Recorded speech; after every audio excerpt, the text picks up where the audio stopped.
The wreckage of the Fourth Interstellar War did not drift. It loitered. In the vacuum between the Terran perimeter and the Lyresian border, the corpses of starships floated in a dense, silent river of jagged metal and frozen atmosphere. Huge sections of hull plating, scorched black by plasma fire, rotated lazily against the backdrop of a bruised blue planet. It was a graveyard of giants, a monument to a decade of violence that had left two civilizations starving, desperate, and terrified of the dark. But the propaganda screens lining the orbital corridors did not show the wreckage.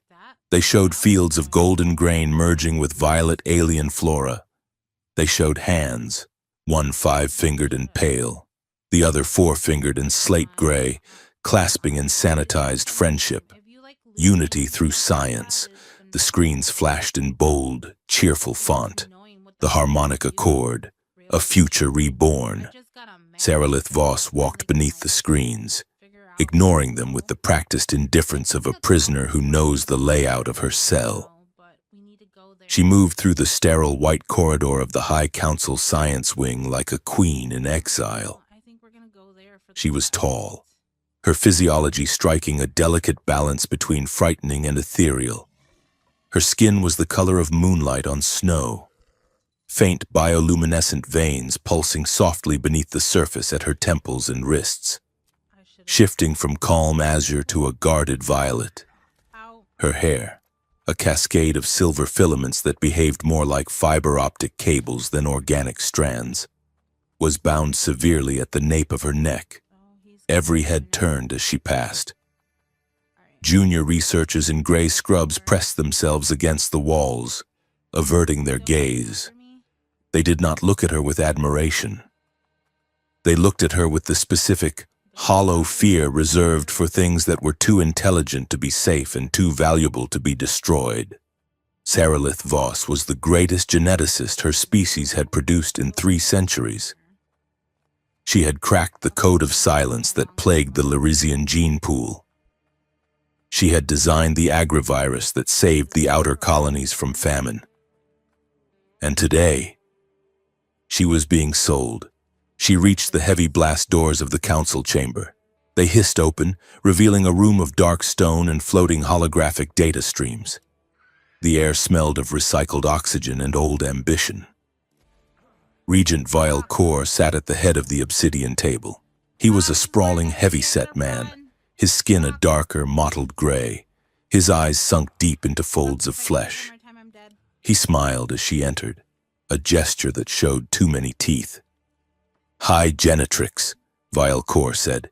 His voice was a low rumble, vibrating the floor plates. "You are punctual." "I am summoned," Saralith corrected, her voice cool and sharp, like glass breaking in water.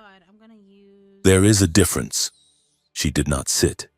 She stood in the center of the room, her hands clasped behind her back to hide the tremor of rage in her fingers. "The harmonic accord has been ratified," Vielle continued, waving a heavy hand through a floating display of DNA helices. "The Terran United Nations and the Lyresian High Council have agreed. Peace is fragile. Saralith, it requires a symbol, something living, something that shares the blood of both worlds to prove that our biological incompatibility is a myth." Saralith narrowed her eyes. "We have run simulations. Hybridization is theoretically possible, but the rejection rates are catastrophic. To attempt it in vivo without decades of trial is reckless." "It is necessary," Vielle snapped, the smile vanishing. "The treaty hangs by a thread. The people need a miracle. They need an heir to the future." He tapped a command on the table. A holographic projection materialized in the air between them. It was a dossier. A human face rotated in the light. "Subject 89 Alpha," Vielle said. "Name, Ethan Cole, Terran, former aerospace medical technician. Genetic compatibility score 99.4%. Saralith stared at the human. He looked tired. He had messy dark hair, eyes that seemed to be squinting against a headache, and a jawline covered in stubble that violated 3 different Lyresian hygiene protocols. He looked nothing like a diplomat. He looked like a man who had seen too much and slept too little. A technician, Sarilith said flatly. You selected a laborer? We selected a genome, Viel corrected. The algorithm chose him, and the council chose you. The silence that followed was heavy enough to crush bone. Sarilith felt the air in the room grow thin. She looked from the hologram to Viel, her mind racing through the implications. You are ordering me, she said, her voice dropping to a dangerous whisper, to submit to a biological merger with an alien. I'm ordering you to save your species, Viel said, leaning forward. For the survival of the state, Sarilith, you will go to Asterian Spire. You will meet this human, and you will produce a viable zygote within 6 months. Failure is not an option. Refusal is treason. Sarilith looked at the human's face again. Ethan Cole. He looked unremarkable, disposable, just another variable in an equation of statecraft. Her face hardened into a mask of controlled fury. She did not scream. She did not beg. She was Sarilith Voss, and she would not give them the satisfaction of her emotion. I will go, she said, but know this. Regent, biology is not obedient, and neither am I. 30 light years away, beneath the crust of Earth, the air smelled of stale coffee and ozone. Ethan Cole sat on a metal stool that was bolted to the floor, spinning it back and forth with his heel. He was handcuffed to the table, but the cuffs were the polite kind, padded, loose, designed for white-collar criminals who weren't expected to run. You have 2 options, Mr. Cole, the man across the table said. Director Halden Rourke was a man who looked like he had been ironed. His suit was crisp, his hair was motionless, and his face was a blank slate of bureaucratic efficiency. He slid a digital tablet across the metal surface. Option 1, Rourke said, holding up a finger. Federal Penitentiary, Sector 4. You will serve 20 years for unauthorized distribution of classified medical data. You exposed the Senate's organ harvesting scheme, which was brave, but you also violated the Official Secrets Act, which was stupid. Ethan stopped spinning. He looked at the tablet. It showed a 3D rendering of a prison cell. It looked smaller than his old apartment, which was saying something. And option 2? Ethan asked, and his voice was raspy. He hadn't had water in 6 hours. Option 2 is the program, Rourke said. You have a rare genetic marker, Ethan, a sequence in your non-coding DNA that matches a query from our new friends in the Lyresian sector. They are looking for a donor. Ethan laughed. It was a dry, cracking sound. A donor? Like a kidney? You want to part me out to the aliens to pay off the war debt? Not a kidney, Rourke said. He tapped the table, and a new image appeared. Ethan blinked. The image was of a woman, or at least a female humanoid. She was striking, pale skin, silver hair, eyes that looked like they could cut diamond. She was beautiful in the way a thunderstorm was beautiful. You wanted to watch, but you knew you should probably be taking cover. Her name is Sarilith Voss, Rourke said. She is a high-ranking scientist and a member of the Lyresian nobility. You are going to go to a neutral station. You are going to live with her, and you are going to conceive a child with her. Ethan stared at the director. He waited for the punchline. When none came, he leaned back, the handcuffs clinking. You want me to? Ethan gestured vaguely with his bound hands. With her? For the government? For peace, Rourke said. The harmonic accord needs a biological bridge. You are the bridge, Ethan. I'm not a bridge, Ethan muttered. I'm a mechanic who fixes bone density scanners. You are an asset, Rourke said. He stood up and smoothed his jacket. The shuttle leaves in 2 hours. Sign the tablet, or go to Sector 4. The choice is yours. Ethan looked at the prison cell. Then he looked at the woman with the thunderstorm eyes. He thought about 20 years in a concrete box, eating synthetic protein paste and staring at a wall. He reached for the tablet. His hand shook slightly, but he signed his name with a flourish. One question, Ethan said as Rourke unlocked the cuffs. Does she know? Is she on board with this? Rourke smiled, but it didn't reach his eyes. She has her orders, just like you. But a word of advice, Mr. Cole. Saralith Voss is a genius and a political figurehead. She is not here to romance you.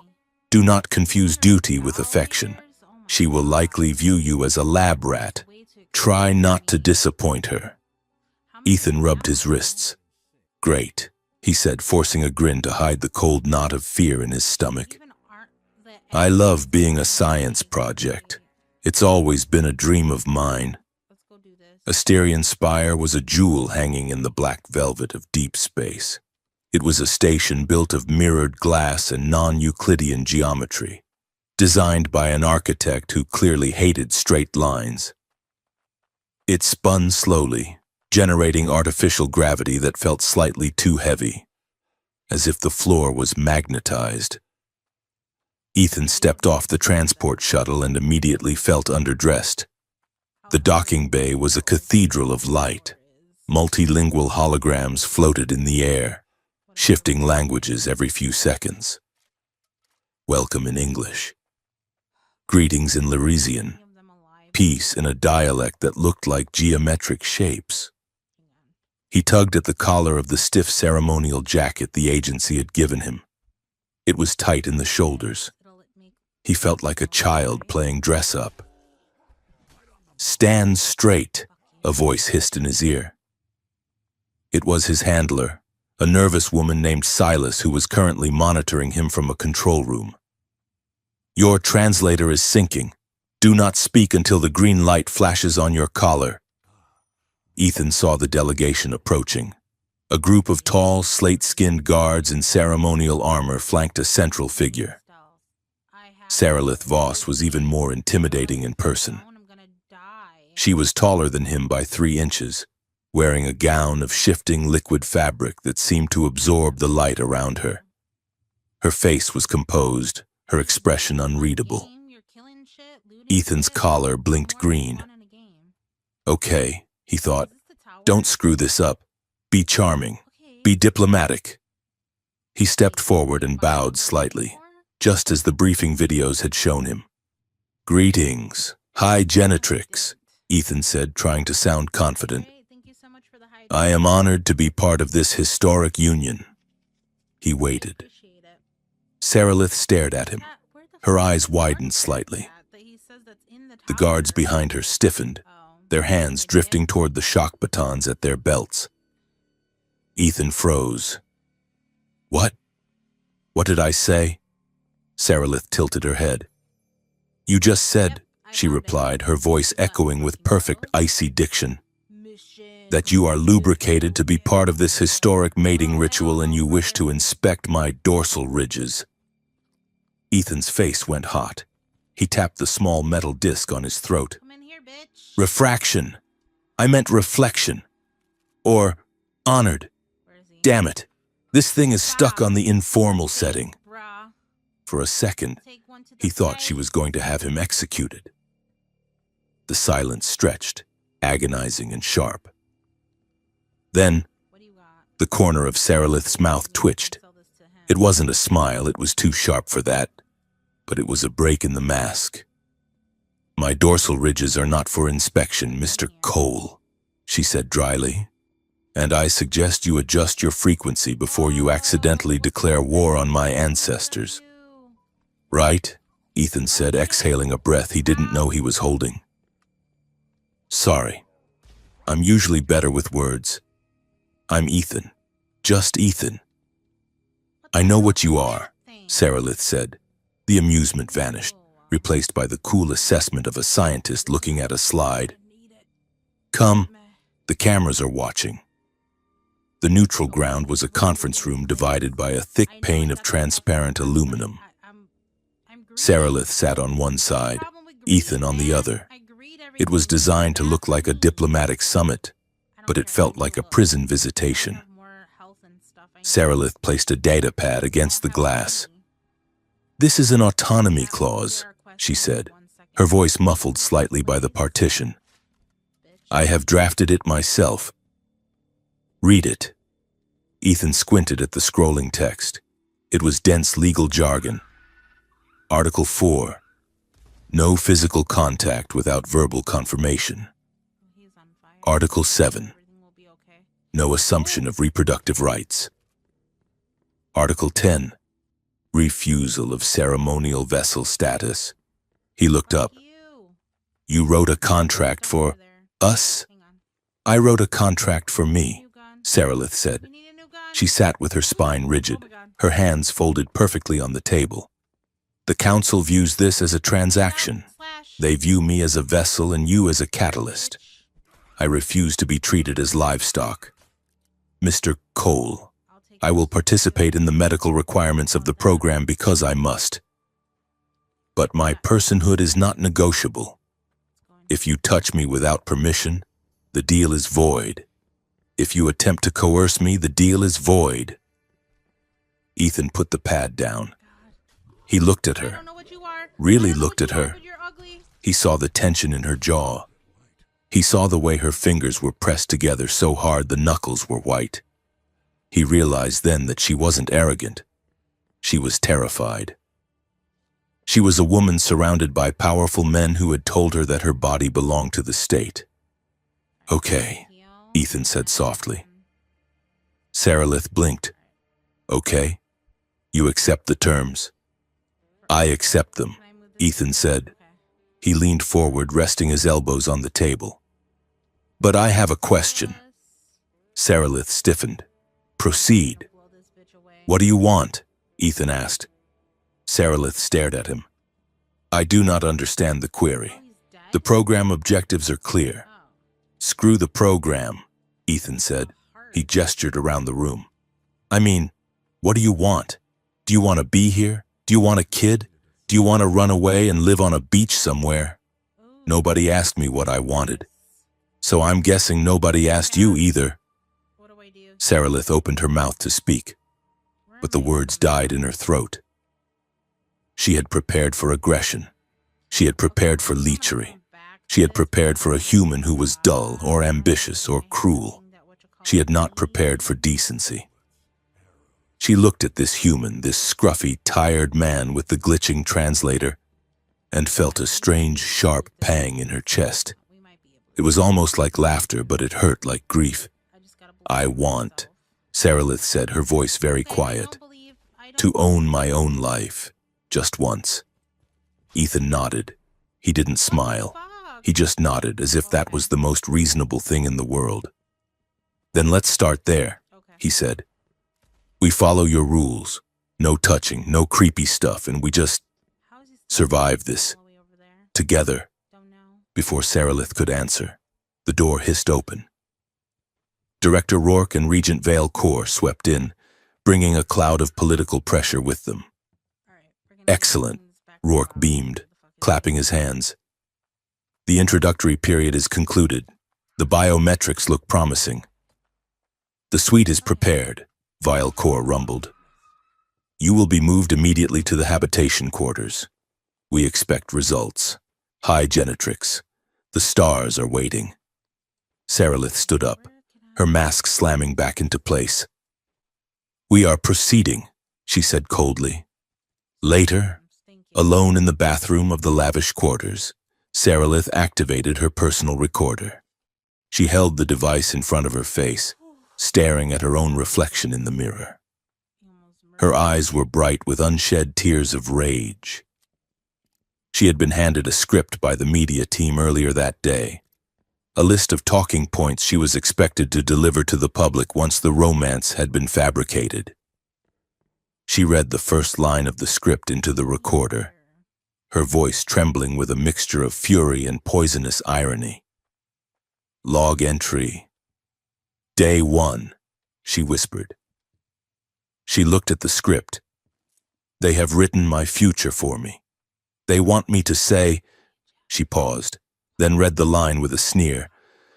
I was sent to breed with an alien. I never expected to fall in love. She laughed, a harsh, jagged sound. They write the ending before the story has begun, she whispered to the recorder. They believe love is a chemical equation they can balance. I will not fall in love, Regent. I will survive, and I will make you pay for every stolen moment. She clicked the recorder off and hid it in the hem of her gown. The medical evaluation was humiliating. They were prodded, scanned, and sampled by a team of drones while Rourke and Vielle watched from a gallery. Interesting, a drone chimed, hovering over Ethan's arm. Subject Cole carries the Omega-9 marker. Rare, very rare. Saralith looked up from her own scanner. Omega-9, that is a deep space adaptation marker. It was theoretical. It suggests your ancestors were part of the sleeper fleets that vanished in the void sector.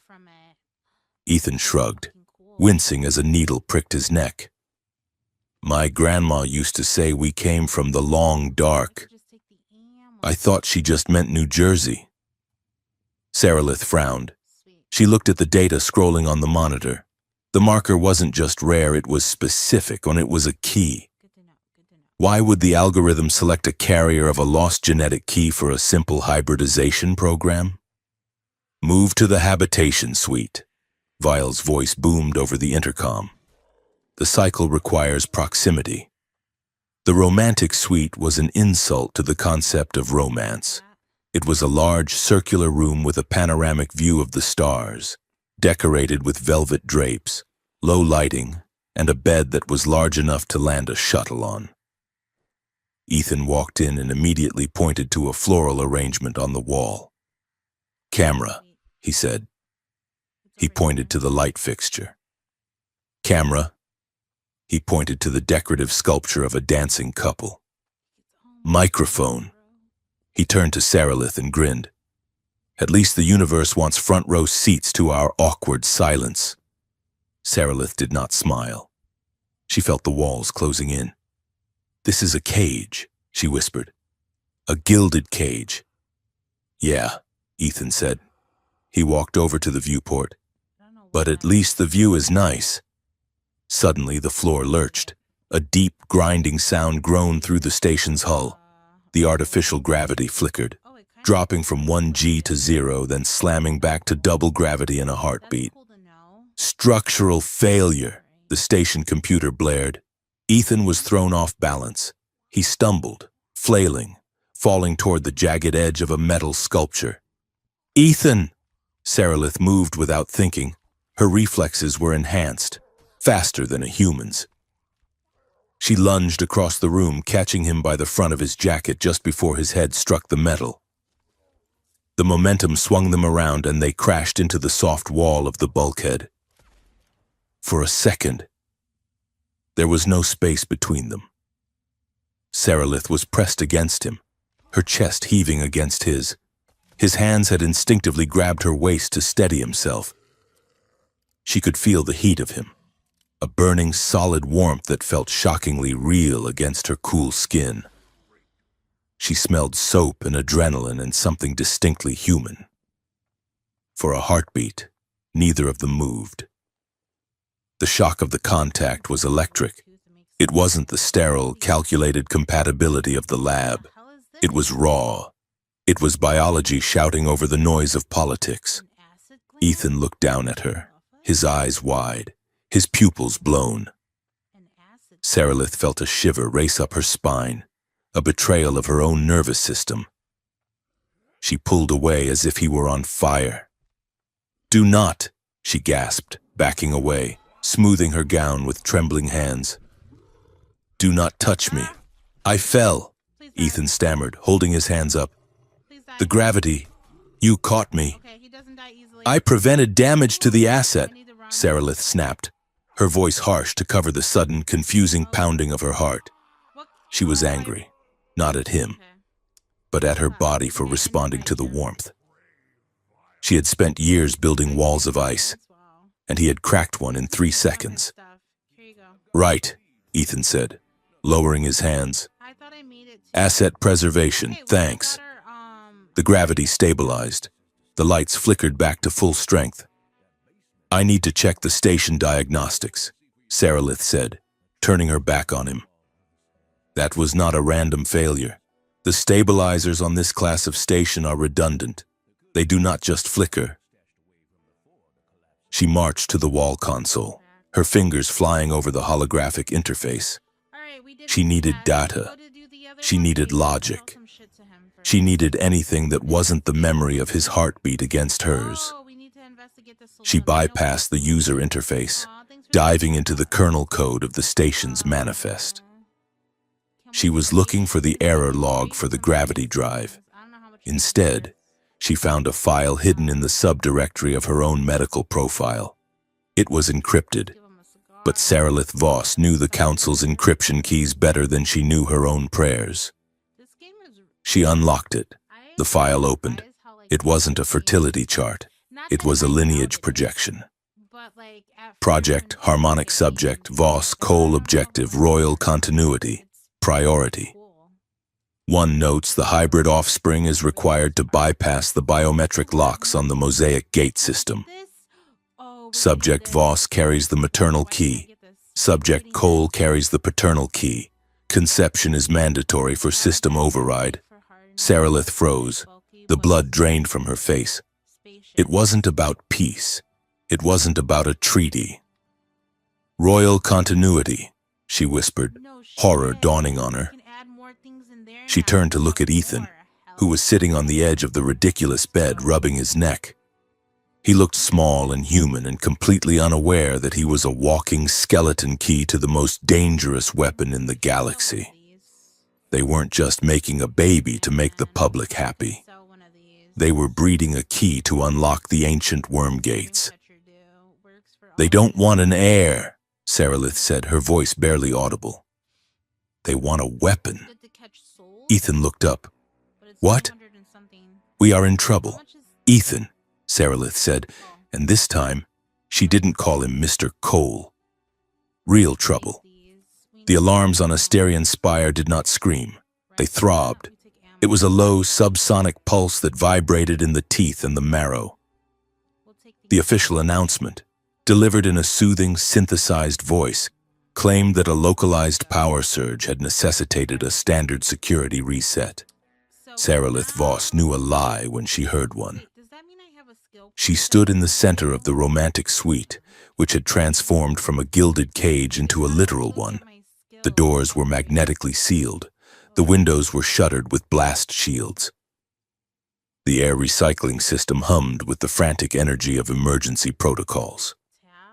Ethan Cole was pacing the perimeter of the room, running his hand along the wall panels. He looked like a trapped animal, but a thinking one. He was looking for seams, for weaknesses. They are saying it is a technical error, Ethan said, tapping a panel that refused to light up. Just a glitch in the gravity drive, nothing to worry about. It is not a glitch, Saralith said. She was kneeling by the data port she had hacked earlier, her fingers flying across a holographic keyboard she had projected from her wrist comp. I am tracing the command hierarchy. The lockdown order did not originate from the engineering deck. It came from the diplomatic spire. Your friend Vial? Ethan asked, stopping his pacing. Or your friend Rourke, Saralith countered. Or both. Look here. She expanded the projection. A stream of red code cascaded through the air. The biolab firewall was breached manually, she explained, pointing to a jagged line of code. Someone tried to scrub the file I found. They realized I accessed the royal continuity protocols. This lockdown is not about safety. It is about containment. They are freezing us in place while they sanitize the evidence. Ethan walked over and stared at the floating red symbols. So they know that we know. They suspect, Saralith corrected. If they knew for certain, we would not be locked in a suite. We would be ejected out of an airlock. She stood up, the bioluminescence in her skin flaring a sharp, warning indigo. "We are being watched more closely now," she said. "Protective supervision is the official term. It means we cannot leave this room without an armed escort. We are effectively in storage until they decide it is time for the procedure." Ethan looked at the blocked door, then back at her. "Well," he said, a dry smile touching his lips, "I guess we have plenty of time to get to know each other." The following week was a blur of forced proximity and aggressive education. Because the Council and the UN wanted a natural bond to form, they filled the schedule with cultural integration training. A rotation of drones and holographic tutors cycled through the suite, drilling them on etiquette, history, and biology. It was intended to be serious. It became, largely due to Ethan, a farce. "No," Saralith said, pinching the bridge of her nose. "Repeat it again. The inflection on the third syllable must rise, or you change the meaning entirely." Ethan sat cross-legged on the floor, holding a cup of nutrient tea. He looked exhausted but determined. "Shur al-Ta," Ethan tried. "Kaleos." Saralith sighed. "You just offered to surgically remove your own spleen in honor of the Harvest Festival." Ethan groaned and flopped back onto the carpet. "Why is your language so visceral?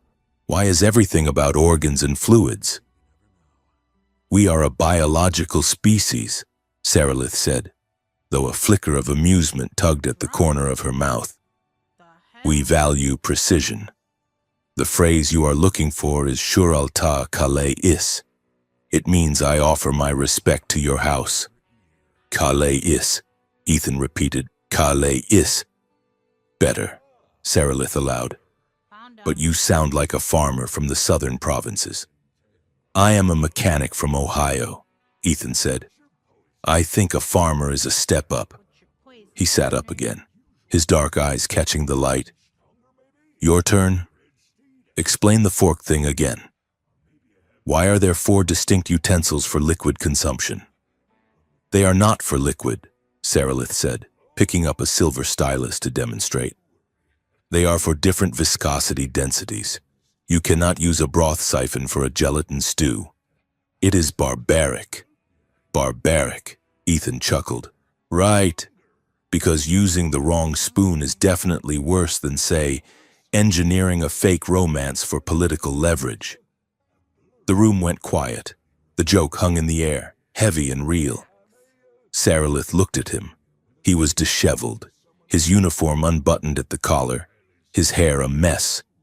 He was everything her culture despised: inefficient, unpolished, emotional. And yet, he was the only person on this station who spoke to her without looking at her rank first. "You are terrible at this," Saralith said softly. "I know." Ethan grinned. "But I make up for it with charm." "Debatable," Saralith deadpanned. She realized, with a sudden jolt of fear, that she was enjoying this. The banter, the ease. It was a dangerous drug. For 20 years. She had been the high genetrix, the ice queen of the science wing. She had forgotten what it was like to just be Saralith. She stood up abruptly, smoothing her gown. "We should resume the physiology briefing. If we are to maintain the charade, you must know how to check my vitals without triggering a defense reflex." Ethan's smile faded into something gentler. "Hey," he said, "we can take a break. You look like you're about to snap a tendon." "I do not snap," Saralith said. "I endure." "That's the problem," Ethan said. He stood up and walked over to the window, looking out at the spinning stars. "You endure everything. The council, the pressure. This," he gestured between them. "We need to set some ground rules, real ones. Not the legal stuff you wrote on the tablet." Saralith watched him. "What do you propose?" "Honesty," Ethan said, turning to face her. If you want me to back off, say the word. If you want to talk, we talk. But we stop pretending for each other. They are watching us. Sure. But inside my head, they don't get a seat. Saralith hesitated. Trust was a currency she had spent a lifetime hoarding. Spending it on a human seemed reckless. I demand choice, she said slowly. In all things, even small things. If I do not want to speak, we do not speak. If I do not want to eat, we do not eat. Done, Ethan said. And on my side, nothing happens unless you want it to. I don't care what the algorithm says, and I don't care if they threaten to throw me in the airlock. I am not touching you unless you ask me to. Saralith looked at his hands. They were rough, scarred from working on engines, hands that fixed things. Agreed, she whispered. It was the first time in her life she had signed a treaty that actually meant peace. The emergency happened 2 days later. It began with a priority override signal flashing on every screen in the suite. The doors hissed open, revealing a squad of armed guards led by a breathless junior officer. Evacuation protocols initiated, the officer barked. There is a radiation leak in the station core. We are moving all high-value assets to the transport shuttles.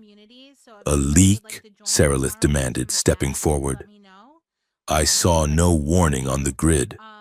The sensors are compromised, the officer said, grabbing her arm. Move, now! They were hustled out of the suite, down the corridors, and into the docking bay. It was chaos. Sirens wailed. Steam vented from overhead pipes. They were shoved into a small, sleek diplomatic shuttle. Just Saralith, Ethan, and 2 pilot drones. Strap in, Ethan yelled over the roar of the engines. The shuttle blasted free of the Asterian spire, arcing away into the black. This feels wrong, Saralith said, clutching the restraints. She pulled up the telemetry on the shuttle's console. We are not heading to the fleet rendezvous point. We are on a divergent vector. Where are we going? Ethan asked. Nowhere, Saralith said, her eyes widening. The navigation computer is locked. Destination, sector null. Suddenly, the shuttle lurched violently. An explosion ripped through the rear compartment. The lights died, replaced by the crimson strobe of emergency backups. Sabotage! Saralith screamed as the craft began to spin. They blew the stabilizer! Hang on, Ethan shouted, reaching across the gap to grab her hand. The shuttle tumbled through the void, caught in the gravity well of a nearby moon. The hull screamed as it hit the atmosphere. Heat shielded the windows in fire. The G-force slammed into them like a physical blow, crushing the air from their lungs. The world dissolved into noise and violence. Silence returned slowly, accompanied by the smell of ozone and wet earth. Saralith opened her eyes. She was hanging upside down in her harness. The cockpit was shattered, open to the night air. Rain was falling, warm, thick rain that smelled of sulfur and copper. Ethan, she croaked, here. A voice groaned from below. Saralith unbuckled her harness and dropped to the deck, landing in a crouch. She scrambled over the debris to where Ethan was pinned under a section of the control panel. His face was pale, streaked with oil and blood. A jagged piece of metal had sliced through his thigh. Do not move, Saralith commanded. Her panic was gone, replaced by the cold clarity of trauma medicine. She ripped the panel away with strength she didn't know she had. She reached into her belt pouch and pulled out a canister of bio-gel, the shimmering silver substance used by Lyresian field medics. This will hurt, she warned. More than the crash? Ethan grit out. Yes. She sprayed the gel into the wound. Ethan arched his back and let out a strangled cry, his hand gripping her shoulder so hard his nails dug into her fabric. The gel hissed, sealing the blood vessels and knitting the flesh together with rapid, brutal efficiency. Breathe, Saralith whispered, her hand resting on his chest. Breathe, Ethan, he gasped, his eyes focusing on her. You saved my leg. I'm protecting the asset, she said, but her voice lacked its usual edge. They crawled out of the wreckage into the alien night. The moon was a nightmare of beauty. The forest around them was not green, but a deep, throbbing violet. The trees were massive, spiraling towers of fungal growth that glowed with bioluminescence. Every leaf, every vine, every patch of moss pulsed with a soft, rhythmic light. The storm raged above them, lightning arcing across the sky in sheets of silent green fire. We need shelter, Ethan said, limping slightly. The temperature is dropping, and I saw thermal signatures on the descent. We aren't alone here. Drones, Saralith said, scanning the horizon. This moon is a graveyard for the old war. There will be automated defense systems still active. They found a hollow beneath the roots of a massive, glowing tree. It was dry and shielded from the wind. Ethan gathered fallen branches, weaving them into a screen to hide the entrance. Saralith scavenged emergency rations and a thermal blanket from the shuttle wreckage. They worked in silence, a perfect synchronized team. There was no bickering, no hesitation, just the fluid motion of two people who understood that survival was the only objective. But as they settled into the small, glowing cave, something strange began to happen. Saralith felt a sudden, sharp spike of pain in her left leg. She looked down. Her leg was uninjured. Then she felt a wave of crushing, hollow loneliness. It hit her chest like a physical weight, so heavy she gasped. Ethan, she whispered. Ethan looked up from the fire he was trying to start. Yeah? Are you lonely? Ethan paused. I was just thinking about my brother before he died and why. Saralith touched her temple. The bioluminescence under her skin was pulsing erratically, syncing with the rhythm of the forest outside. The atmosphere, she said, her eyes widening. This moon, it has a high concentration of psi-active spores. It is a neural resonance field. It amplifies bioelectric signals. Ethan stared at her. English, Saralith. It connects us, she said. I am feeling what you are feeling. As if to prove it, a sudden jolt of anxiety spiked in the air. Saralith flinched. You are worried the fire won't start, she said. Ethan dropped the striker. Okay, that is weird. That is very weird. He looked at her, and suddenly Saralith felt a wash of something else, warm, golden, and terrifyingly soft. Admiration. Stop it, she said, looking away. I can't control it, Ethan said defensively.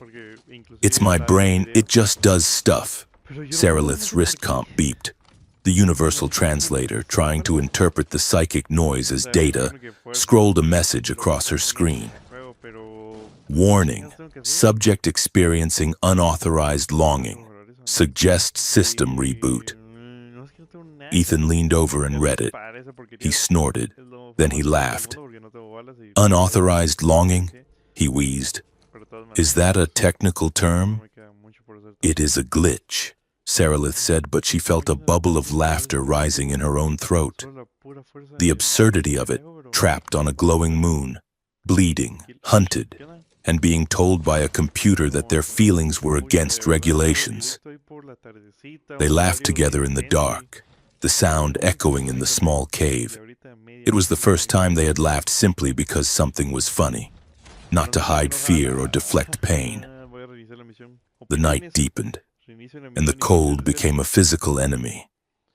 The thermal blanket was not enough for two people separated by propriety.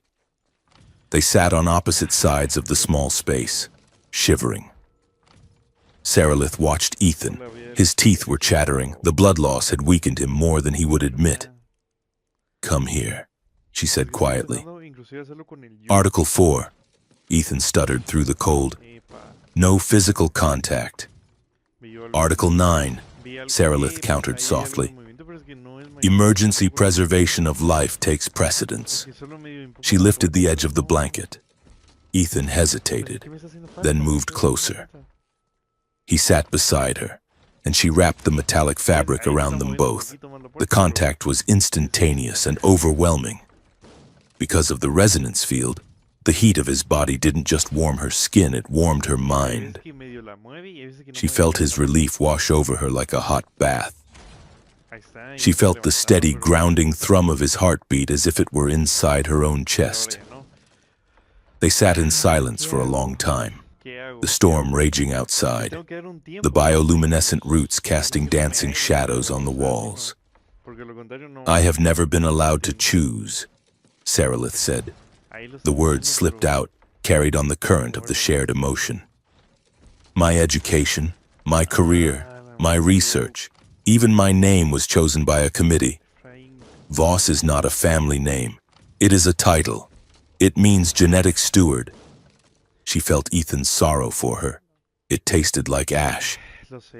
"I'm sorry," he whispered. "I do not want pity," she said, turning her head to look at him. Their faces were inches apart. I do not know what I want. I have never been asked." "You want to be Saralith," Ethan said. "Just Saralith." He shifted slightly, and his hand brushed hers. The sensation was electric. The resonance flared, amplifying the touch into a symphony of sensory input. Saralith felt a rush of desire so potent it made her dizzy, a hunger that wasn't just biology, but a desperate need to be known, to be held, to be seen. She saw it reflected in Ethan's eyes. He wasn't looking at the high genetrix. He was looking at the woman who had saved his life. He leaned in. The distance between them closed to nothing. Saralith could feel his breath on her lips. Her body screamed at her to close the gap, to take this one thing for herself. But the resonance also carried his hesitation, his fear of crossing the line, his respect for her rule. Saralith pulled back. Just an inch. They froze. The air between them crackled. "If it happens," Saralith whispered, her voice trembling, "it must be mine. Not the programs, not the resonances. Mine." Ethan stopped. He didn't pull away, but he didn't push forward. He held her gaze, his eyes dark and steady. "Then I'll wait," he said quietly. "I'll wait until it is." He squeezed her hand, once, firmly, and then settled back against the wall, leaving that single inch of space between them. It was a chasm of respect. Saralith closed her eyes. For the first time in her life, she felt safe. Morning brought light, and it brought violence. They were woken by the screech of metal on rock. Saralith extinguished the fire instantly. "Scavengers," she hissed, peering through the woven branches. 3 figures were moving through the clearing. They were clad in rusted exosuits, leading a pair of quadruped combat drones. They weren't military. They were pirates, looking for salvage from the crash.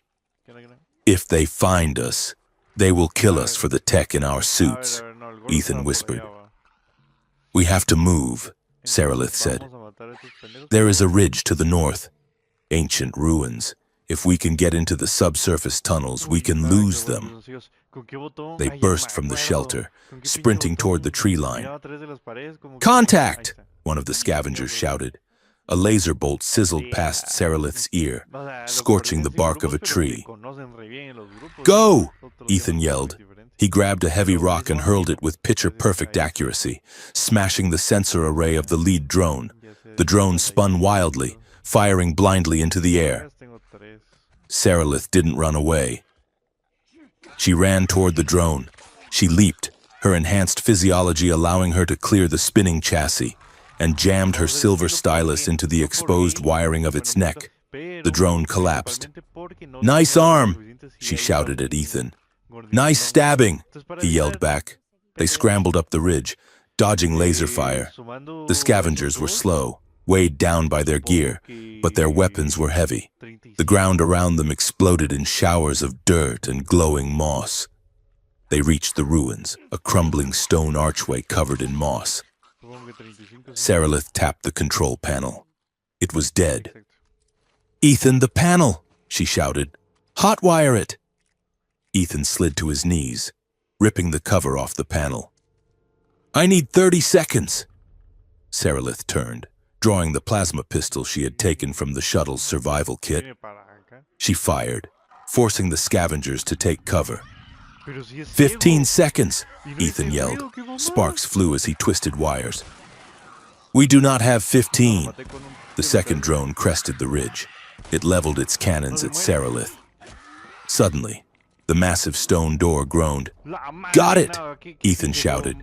He grabbed Sarilith's belt and yanked her backward just as the drone fired. The blast hit the closing stone door, shaking the ground. They tumbled into the darkness of the corridor, the heavy slabs sealing them inside. Silence returned, dusty and thick. Sarilith clicked on her wristlight. They were in a long hallway lined with statues of ancient, faceless figures. "We are clear," she breathed, holstering the weapon. She looked down at her hand. She was clutching something. During the fight, when she had disabled the drone, her hand had snagged on a piece of debris attached to its chassis. She opened her palm. It was a fragment of metal plating. Painted on it, charred but visible, was a symbol, a serpent eating its own tail, wrapped around a sword. Ethan shone his light on it. "What is that?" Sarilith felt the blood turn to ice in her veins. "It is a signet," she said. "The House of Kor." "Veil Kor?" Ethan asked. "This was not a scavenger drone," Sarilith said, her voice hollow. "It was a hunter-killer unit, and it belongs to the Regent. The sabotage, the crash, the attack. It was all orchestrated. They didn't want us to die. They wanted to stress test us." "Stress test?" "To force the bond," Sarilith realized, horror washing over her. "Adrenaline, fear, survival. It accelerates the hormonal cascade. They tried to kill us to make us fall in love faster." Before Ethan could respond, a low hum filled the corridor. Light flooded the far end of the hall. The walls dissolved, not stone, but holographic camouflage. They weren't in a ruin. They were in a trap. A transport ship descended through the opening in the ceiling, its engines blowing dust into a blinding cloud. The side door opened, and a squad of elite council guards stepped out. Veil Kor walked down the ramp. He looked immaculate. He looked pleased. "Excellent," Veil boomed. "The telemetry is perfect. The neural resonance hit peak synchronization." "You monster!" Sarilith screamed, stepping in front of Ethan. Guards swarmed them as they were efficient and brutal. Two of them grabbed Sarilith, pinning her arms. Two more seized Ethan, dragging him back. "No!" Ethan shouted, struggling. "Let her go!" "Separate them," Veil ordered calmly. "The variables must be isolated to stabilize the data." "Ethan!"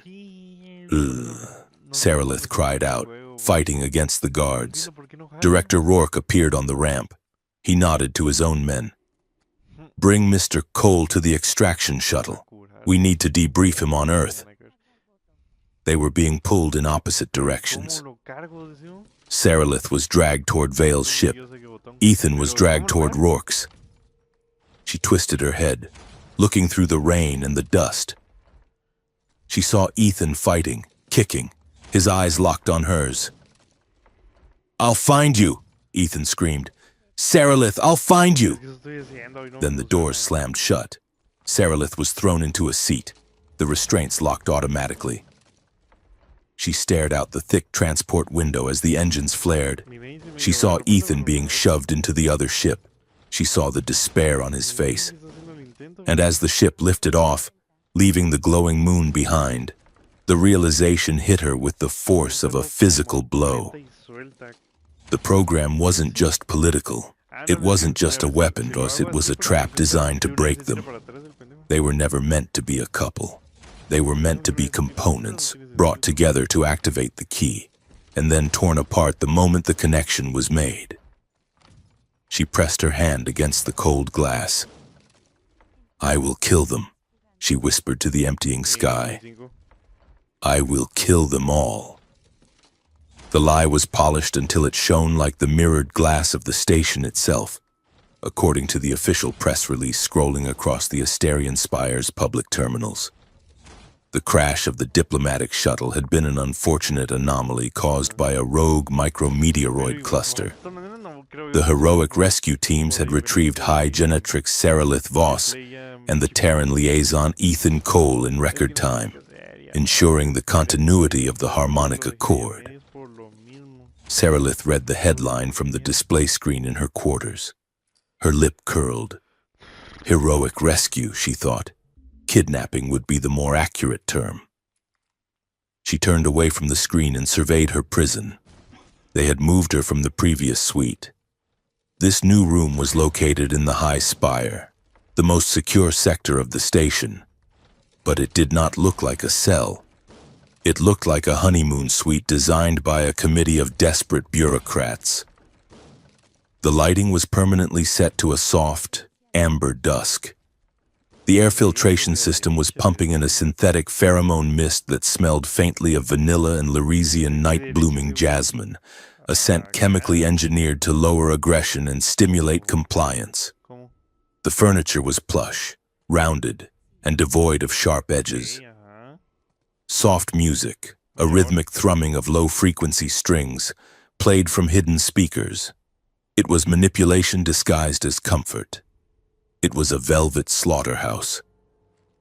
Seralith walked to the vent and blocked it with a heavy silk pillow to stop the scent from filling her lungs. She needed her aggression. She needed her sharp edges. They had separated her from Ethan immediately after dragging them off the moon. For 3 days. She had seen no one but silent drone attendants and a rotating guard of council elites who refused to speak to her. She paced the room, her mind working like a centrifuge, spinning the events of the crash over and over. Vile Core had orchestrated it. He had wanted to stress test their bond. He wanted adrenaline to do the work that diplomacy could not. And the terrifying thing was that it had worked. She closed her eyes. The neural resonance field of the moon was gone, but the echo of it remained in her mind. She could still feel the phantom warmth of Ethan's hand. She could still taste his fear and his fierce, protective determination. She opened her eyes and marched to the wall console. It was locked, restricted to entertainment and room service. Amateurs, Seralith thought. She placed her hand on the panel. She did not try to hack the software. She hacked the hardware. She used her fingernail to pry loose the maintenance seal on the frame, exposing the fiber optic leads. She pulled a thin wire from her ceremonial gown, a conductive thread she had woven into the hem days ago, and bridged the connection. The screen flickered. The access denied message vanished, replaced by the raw code of the station's logistical grid. "Find him," she whispered.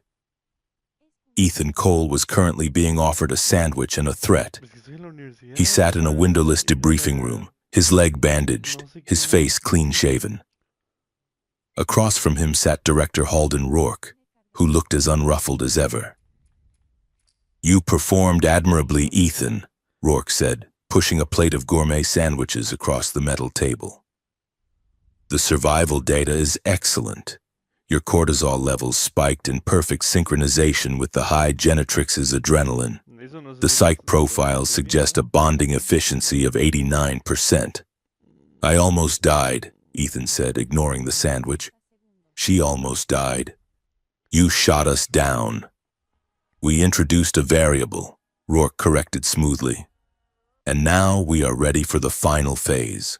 The council is impatient. The public is restless. We need the conception event to occur within the next 48 hours. Ethan leaned back, crossing his arms. And if I say no? If I say I'm done being a lab rat?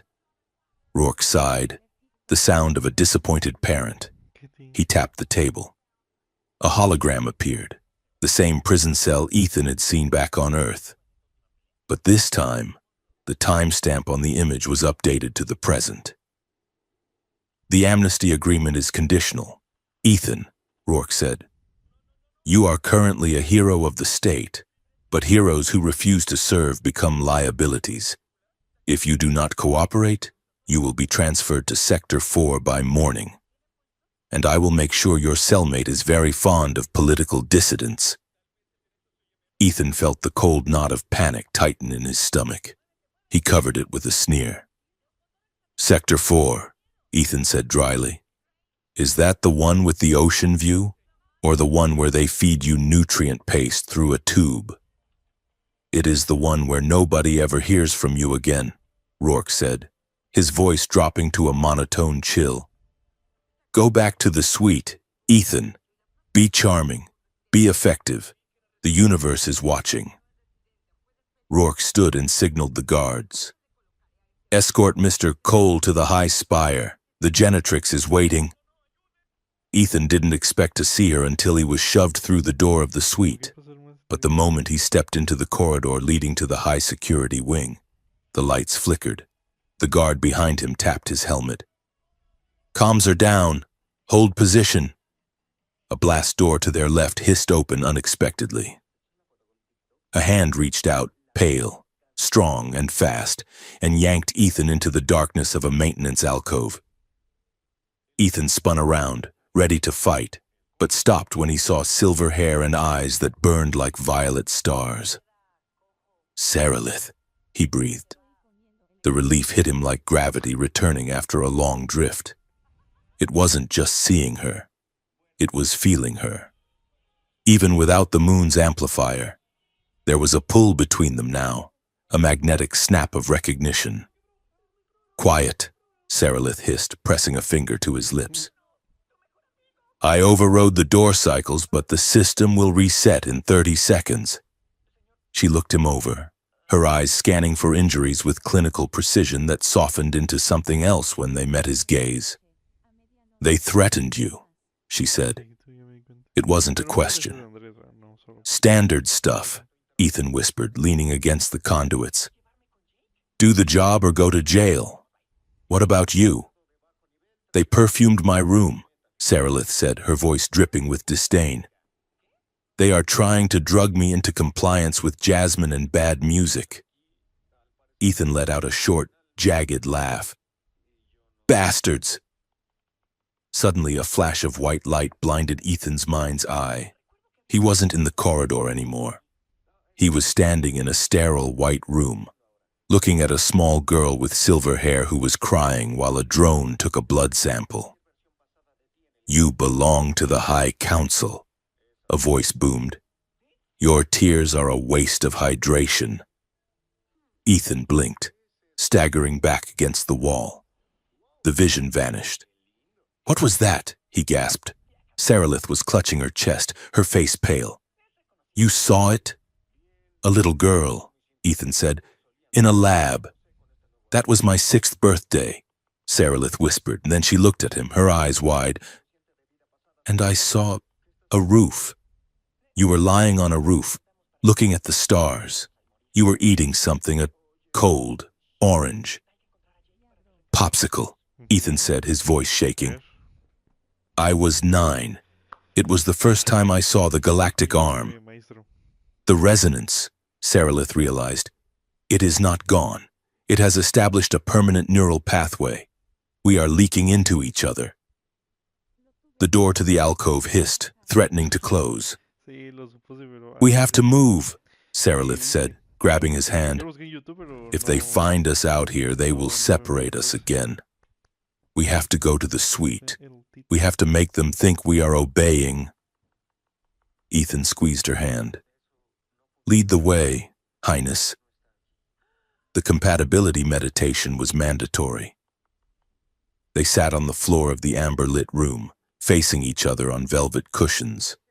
A holographic pyramid floated between them, emitting a low, droning voice.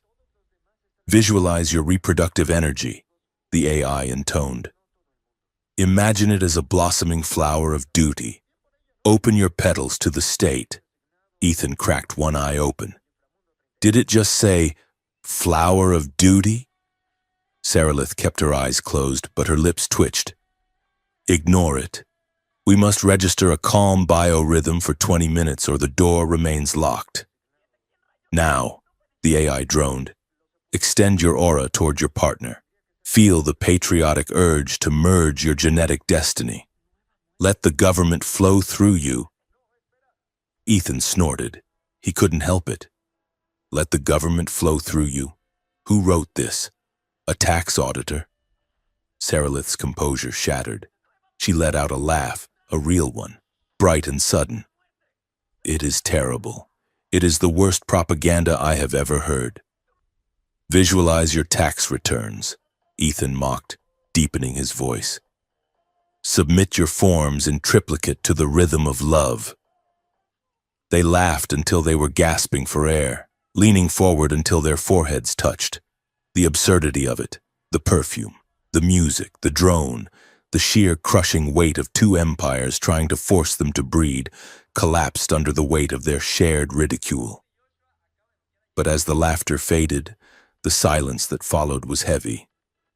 They were close, very close. Ethan looked at her. He saw the laughter dying in her eyes, replaced by a darkness that was both terrified and hungry. He felt the resonance hum between them, not a memory this time, but a feeling. Her feeling. She wanted him. She wanted him, and she was terrified that wanting him meant she was doing exactly what she had been told to do. Ethan, she whispered. I'm here, he said.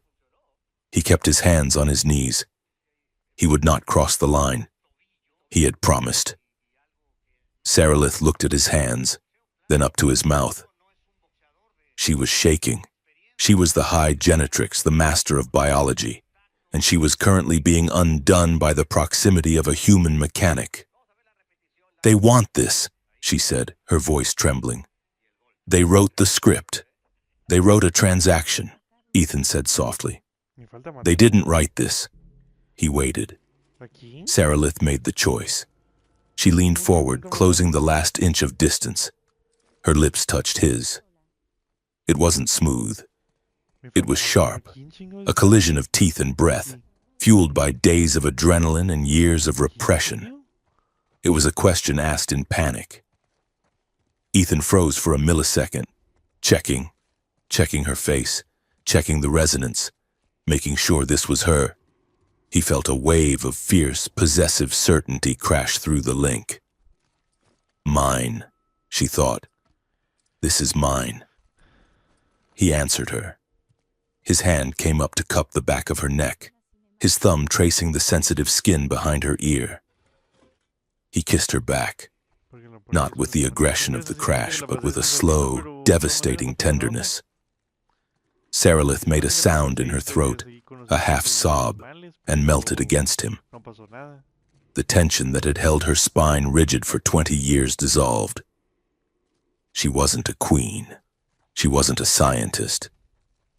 She was just a woman touching a man who touched her back like she was precious, not valuable. They fell back onto the cushions, the holographic pyramid still droning about state-mandated affection in the background. Ignored and irrelevant. It wasn't a performance. It was a reclamation. Every touch was a negotiation. Saralith pulled him closer, her hands tangling in his hair, grounding herself. Ethan moved with a careful, reverent slowness, his eyes open, watching her face for any sign of doubt. Profound, he whispered against her skin. You are. Profound. I am Saralith, she breathed, pulling him down. Just Saralith. Later, in the quiet dark, with the amber lights dimmed and the stupid music finally turned off, They lay tangled together under the silk sheets. Saralith rested her head on Ethan's chest, listening to his heart. It was slower than a Lyresian heart, a steady, heavy drumbeat. "If there is a child," she said into the darkness. Ethan's hand paused in stroking her hair. "Saralith." "No, listen," she said, propping herself up on one elbow. Her eyes were fierce. If we have done what they wanted, the result does not belong to them. Vile Core sees a weapon. Rourke sees a treaty. I see a life." She grabbed Ethan's hand and pressed it to her stomach. "If a child comes," she vowed, "it will be mine. And I will burn this station to ash before I let them put a barcode on it." Ethan looked at her, and he fell in love all over again. "Ours," he corrected gently. "It will be ours." Saralith softened. "Ours." She sat up, the sheet pooling around her waist. "But to protect it, we need leverage. We need to know exactly what they are doing. I found something in the logs before you arrived. Vile and Rourke are communicating on a private frequency. They are sharing data on something called mosaic." "Mosaic?" Ethan asked. "Like a picture?" "Like an acronym," Saralith said. "Ministry of Spatial Anomalies and Interstellar Coordinates. It is an old legend, the system that built the worm gates.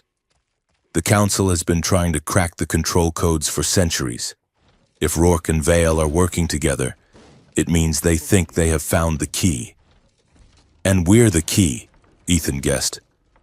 "That's why they need the baby. A genetic key." "We need proof," Saralith said. "We need the raw files from the biocore. If we can prove they are conspiring to seize control of the gates, we can expose them to the Senate and the UN. We can turn their own governments against them." "The biocore is a fortress," Ethan said. "How do we get in?" Saralith smiled, a sharp, dangerous expression. "Tonight is the Grand Gala, the celebration of our successful union. The entire station leadership will be in the ballroom, drinking champagne and lying to each other. The biocore will be on automated security." "So," Ethan grinned, "we're going to a party." Ethan Cole looked ridiculous, and he knew it. He was wearing a Lyresian ceremonial suit, a high-collared midnight blue tunic with stiff shoulders and a sash that kept sliding off his hip. He felt like a penguin wrapped in a curtain. "Shoulders back," Saralith's voice whispered in his earpiece. "You are the consort of a high genetrix. Try to look less like you are waiting for a bus." Ethan adjusted his collar as he walked into the grand ballroom. "Easy for you to say. You aren't wearing pants that tighten every time you exhale." Saralith was on the other side of the room, surrounded by dignitaries. She looked breathtaking in a gown of silver mesh that looked like liquid mercury. She was playing her part perfectly, the aloof, regal scientist. "I am moving to the service corridor," she whispered. "You must create a distraction. Keep Vale occupied. Do not let him check his security feeds." "Distract the giant, scary alien warlord," Ethan muttered, grabbing a glass of blue fizz from a passing drone. "No problem." He spotted Regent Vale Core near the buffet, looking bored as he ate something that resembled a raw squid. Ethan took a deep breath and marched over. "Regent," Ethan announced loudly, bowing with a flourish that was about 20 degrees too deep. "Calais, I offer my spleen to your house." Vile Core stopped chewing. The room went quiet. "Mr. Cole?" Vale rumbled, his eyes narrowing. "I believe you mean respect." "Right, respect," Ethan said, clapping the Regent on the shoulder. The guards tensed. "Listen, Vale, can I call you Vale? I was just thinking, this whole unity thing is great. But you know what we really need? A karaoke machine. You have a deep voice. I bet you do a killer baritone." Vile looked at Ethan as if he were a talking fungus. You are intoxicated. I am high on peace, Ethan declared, waving his glass. Blue foam sloshed onto Vial's boots. Oops, my bad. Let me get that. He dropped to his knees, frantically dabbing at the regent's boots with his sash. Get up, you fool, Vial hissed, looking around at the staring diplomats. I'm in. Saralith's voice crackled in Ethan's ear. I have bypassed the outer lock. Keep him busy for 2 more minutes. No, really, Ethan insisted, looking up from the floor. These are nice boots. Are they leather or some kind of space cow? While Ethan was busy humiliating himself for the greater good, Saralith was sprinting through the service tunnels in her heels. She reached the biocore entrance. 2 drone sentries hovered by the door.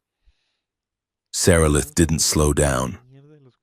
She pulled a small device from her clutch, a frequency jammer she had built from parts of the room's sound system. She triggered it. The drones seized, their optical sensors flashing red, then dropped to the floor with a clatter. Saralith knelt by the console. She plugged in her datapad. Come on, she whispered. Give me the truth. The files downloaded. Project Mosaic. Authentication protocols. Hybrid viability. She opened the master file. Her eyes scanned the data, and her breath hitched. It wasn't just a conspiracy. It was a history lesson. The Mosaic system wasn't built by ancients. It was built by the ancestors of the Voss line and the ancestors of the Cole line. It was a dual authentication system. Saralith, Ethan's voice shouted in her ear. The big guy just got a ping on his wrist comp. He knows. I have the data, Saralith said, ripping the pad free. Run! Way ahead of you! The alarms began to blare, not the subtle throbbing of the lockdown, but the screaming siren of a full security breach. Saralith kicked off her heels and ran. She burst out of the service tunnel into the main corridor just as Ethan came skidding around the corner, pursued by 3 guards. Go, go, go! Ethan yelled. They sprinted toward the lift shafts. Seal the sector, Vial's voice boomed over the intercom. Deploy the gravity suppressors. The floor suddenly dropped out from under them. The artificial gravity cut off. Saralith and Ethan floated upward, their momentum carrying them into a chaotic spin. Grab the rail! Saralith shouted. Ethan flailed, grabbing a handhold on the wall. Saralith pushed off the ceiling, twisting her body with feline grace to land beside him. The rotating corridor, she gasped. If we can get to the central hub, the centrifugal force will give us footing. The guards are heavy. 0G slows them down. They pulled themselves along the wall, hand over hand, as laser blasts sizzled through the air where their heads had been a second ago. They reached the hub. Gravity returned with a stomach-churning lurch. They hit the floor running. Where are we going? Ethan panted. We can't get to a ship. The communication array, Saralith said. We cannot escape the station, but the truth can. They burst into the comms room. Ethan slammed the door and jammed a metal chair under the handle. Laser fire began to melt the lock. Saralith slammed the datapad into the terminal. Broadcasting on all civilian frequencies, Lyris, Earth, the colonies, everyone. Upload it, Ethan yelled. The door was buckling. Packet sent, Saralith said, watching the progress bar. 20%, 40. The door exploded inward. Smoke filled the room. 60. Guards poured in, weapons raised. 80. Down on the ground, a guard screamed. Done, Saralith shouted. She hit the final key. The screen flashed. Transmission complete. Thousands of light years away. On screens in crowded cities and lonely outposts. The file opened. It showed Vial Kor and Halden Rourke discussing the weaponization of a child. It showed the schematics of the worm gates. It showed the lie. Ethan raised his hands. Saralith stood tall beside him, her chin lifted. Vile Kor strode through the smoke. He looked at the screen, then at Saralith. His face was a mask of pure hatred. "You have destroyed the peace," Vile snarled. "I have destroyed your coup," Saralith replied calmly. Vile laughed. It was a wet, ugly sound. "You think you understand what you stole? You think this is just about politics?" He walked over to the terminal and brought up a file Saralith hadn't had time to read fully. "Look," Vale commanded. He highlighted a section of the genome sequence. "You thought we chose you because you were the best scientist," Vale sneered. "We chose you because your DNA contains the encrypted biometric key to the mosaic core. You are not just a user, Saralith. You are the password." He pointed a thick finger at Ethan. "And he," Vale said, "is the second key. The system requires two inputs, a binary biological lock, one from the Maker's line on Lyris, one from the Maker's line on Earth." Saralith stared at the screen. The truth hit her harder than the crash. Her family, the Voss line, had been guarding this secret for centuries. And Ethan, the random mechanic with the deep space marker. His ancestors had helped build the gates. "We didn't just want a child," Vale whispered, leaning in close. "We needed the child because it fuses the keys into one, a single controllable entity that can open every door in the universe." Saralith looked at Ethan. He was pale, staring at the data. "I'm a key," Ethan whispered. "You are a component," Vile said. "And now that the public knows about the conspiracy, we have no reason to be polite." He gestured to the guards. "Take them to the biocore," Vile ordered. "Strap them down. If they won't breed for peace, they will breed for survival. We extract the gametes tonight." Saralith looked at Ethan. The rebellion hadn't freed them. It had just revealed the true shape of their chains. The universe did not like to be folded. That was the only coherent thought Ethan Cole could form as he was squeezed through the needle eye of a prototype wormgate. It felt less like travel and more like being unmade, atom by atom, and then knitted back together by a seamstress with shaky hands. They erupted from the aperture, not into a docking bay, but into free fall. The emergency exit of the Mosaic network dumped them 5,000 feet above the surface of Lyris. The sky was a bruising purple, heavy with clouds that looked like spun iron. Below them, an ocean of dark, churning water lashed against cliffs of black basalt. "Deploy chutes!" Saralith screamed, her voice whipped away by the wind. Ethan fumbled for the manual release on the stolen council guard armor he was wearing. He found the ring and yanked it. A sheet of rigid memory fabric snapped open above him, catching the air with a bone-jarring crack. Saralith's chute deployed a second later, a bloom of silver against the storm.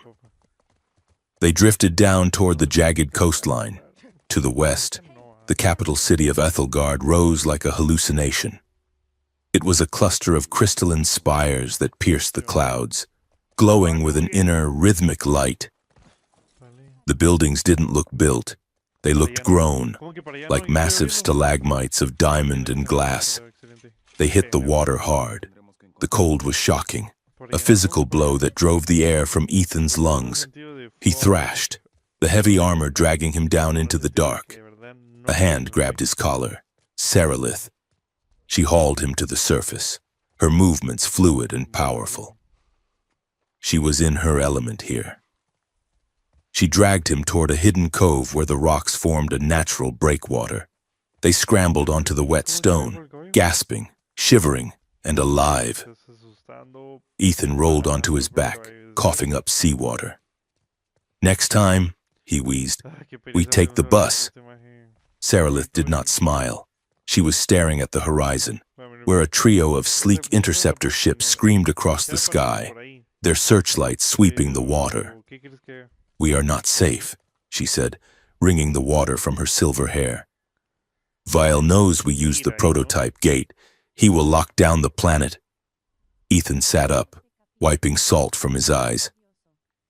So where do we go? We're the two most wanted people in the galaxy, and we just dropped into the enemy's backyard. Not the enemy, Saralith said, her eyes hard. My home. The underground was literal. Beneath the shimmering musical spires of Ethelgard lay the Old Quarter, a labyrinth of stone tunnels and ancient bunkers left over from the Unification Wars. It was here, amidst the dripping pipes and the smell of ozone and damp moss, that the Resistance made its home. They were a motley collection of disgraced scientists, veterans with cybernetic limbs that the state refused to service, and archivists who had read too much history to believe the news. Their leader was a woman named Kaylin, a former general with a scar that bisected her left eye and a demeanor that suggested she ate gravel for breakfast. You look terrible, Kaylin said, looking up from a holographic map as Saralith and Ethan entered the safe house. It has been a long week, Saralith replied, leaning against a rusted bulkhead. General, we need asylum, and we need access to the deep archive. Kaylin snorted. She walked over to a wall monitor and tapped the screen. Asylum? Saralith, look at this. The screen flickered to life. It was a broadcast from the High Council. Saralith's face was plastered across the feed, but it was a manipulated image. Shadows deepened under her eyes to make her look unstable. Her expression twisted into a sneer. The headline screamed in bold red Lyrisian script, "The beautiful weapon." Citizens of Lyris, Vilecor's voice boomed from the speakers. We have been betrayed. High Genetrix Voss has been seduced by a Terran agitator. She has stolen state secrets and fled, intending to sell our genetic heritage to Earth's military complex. She is not a scientist. She is a traitor who uses her biology to manipulate the weak-minded. Ethan watched the screen, his jaw tightening. They are spinning it. They are making it look like I brainwashed you. No, Saralith said softly. They are making it look like I am the predator. It plays into the old xenophobia, the dangerous, alluring alien woman who leads the innocent human astray. It is a narrative designed to make my own people hate me. It is working, Kaylin said bluntly. Bounty hunters are combing the upper levels. The payout is 50 million credits. Dead or alive. We are not staying, Saralith said. We need to get to Dr. Ilyan Sor. He is the only one who can unlock the deeper layer of the mosaic data we stole. Kaylin crossed her arms. Sor is under house arrest in the academic district. The palace guards are thick as flies up there. I know the service routes, Saralith said. I designed the ventilation upgrades for that district 10 years ago. Kaylin sighed. She looked at Ethan, then back at Saralith. You are reckless, you are arrogant, and you are the only hope we have of stopping Vile. She kicked a crate toward them. There are disguises in there. Try to blend in, and for the love of the stars, teach the human how to walk. Blending in was easier said than done. Saralith transformed herself. She bound her distinctive silver hair under a rough weaver's scarf. She applied a synthetic pigment to her skin, darkening it to the slate gray of the laborer caste. She wore a heavy, shapeless tunic that hid her silhouette. Ethan, however, was a problem. You walk too aggressively, Saralith hissed as they moved through the crowded market of the academic district. You stride. On Lyris, a wide stride implies you are claiming territory. You are walking like a warlord. I am walking like I have legs, Ethan whispered back, tugging at the uncomfortable collar of his borrowed scholar's robe. And why is everyone staring at my feet? Because you are wearing combat boots in a temple of learning, Saralith muttered. Keep your head down. The market was a sensory overload. The air smelled of roasting spices and electrified ozone. Vendors shouted in 3 dialects, selling glowing fruits and data shards. The architecture sang, literally. The crystalline spires vibrated in the wind, creating a constant low-level harmonic hum that Ethan could feel in his teeth. They reached a checkpoint. 2 palace guards, tall and imposing in their iridescent armor, were scanning ident chips. "Act subservient," Saralith commanded under her breath. They stepped up to the scanner. The guard looked Ethan up and down. "Identification," the guard barked. Ethan held up the forged chip Kalen had given him. The guard scanned it, then frowned. He looked at Ethan's boots again. Ethan, trying to be polite and remembering the culture clash training that he had mostly slept through, decided to offer a compliment to diffuse the tension. He remembered Saralith saying something about shoes and status. "Your soles are magnificent," Ethan said, bowing low. "They truly separate you from the earth." The guard froze. The other people in the line gasped. Saralith closed her eyes in physical pain. "Excuse me?" the guard said, his hand drifting to his shock baton. "He means no offense," Saralith interjected quickly, grabbing Ethan's arm.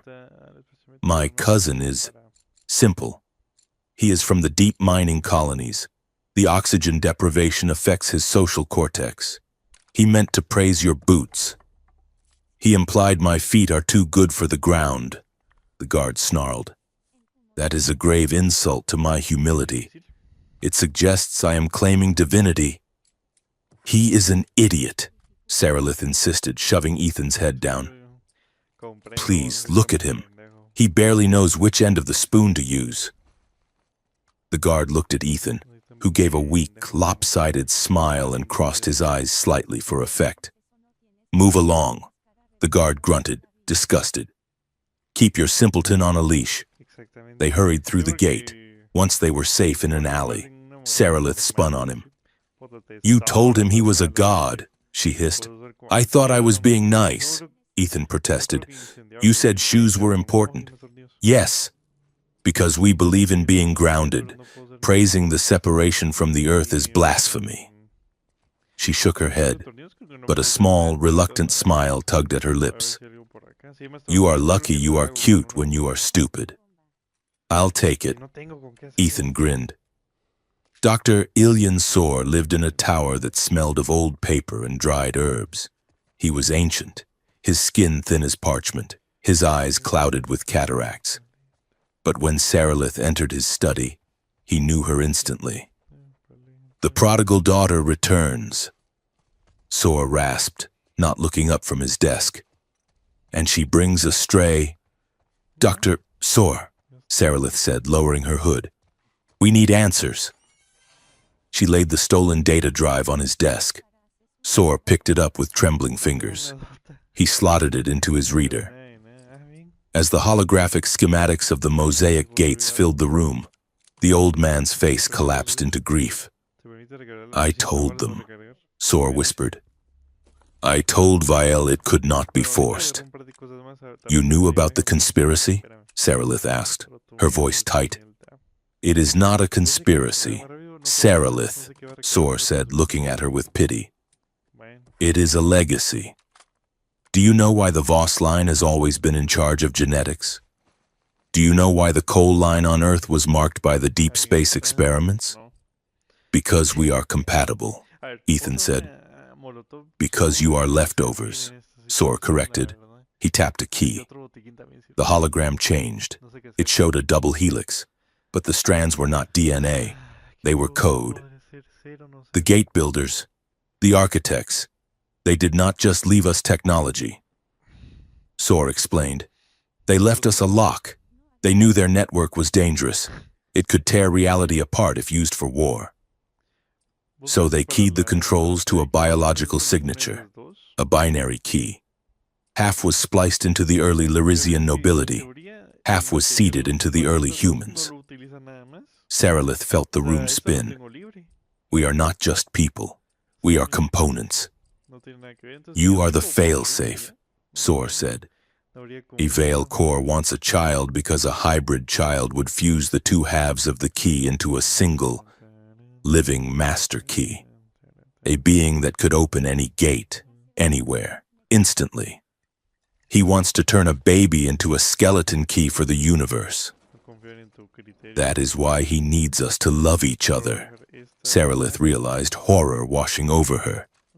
The resonance, the emotional bond, it catalyzes the fusion. Yes, Sor said, the key does not work without the chemical signature of consent, of love. That is the architect's final joke. You cannot open the door to the universe with hate. But Vile thinks he can simulate love with adrenaline and fear. Suddenly, the windows of the tower shattered. Stun grenades bounced across the floor. White light and deafening noise filled the room. Run! Sor screamed, throwing himself over the console to protect the data. Guards rappelled through the broken windows. Ethan grabbed a heavy bronze bust and swung it, knocking the first guard aside, but a second one shot him in the chest with a neural disruptor. Ethan convulsed and fell, his body locked in paralysis. Ethan! Saralith shouted, reaching for him. Go, Saralith! Ethan gasped, his muscles seizing. Don't let them. Get both of us. She hesitated. It was the hardest moment of her life, but she saw the tactical reality. If they took both of them, the game was over. If she escaped, she had a chance. She activated her cloak, a prototype device from the Resistance, and vanished into the shadows just as the room filled with armored boots. From the corner, invisible and weeping, she watched them drag Ethan away. The message came an hour later. Saralith was hiding in the ventilation shaft of a sub-basement. Her wrist comp chimed. It was a direct line. Vile Core's face appeared on the tiny screen.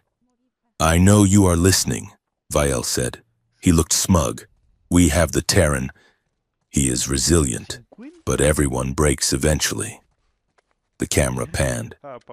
Saralith clamped a hand over her mouth to stifle a sob. Ethan was strapped to a chair in a sterile white room. He looked battered, but alive.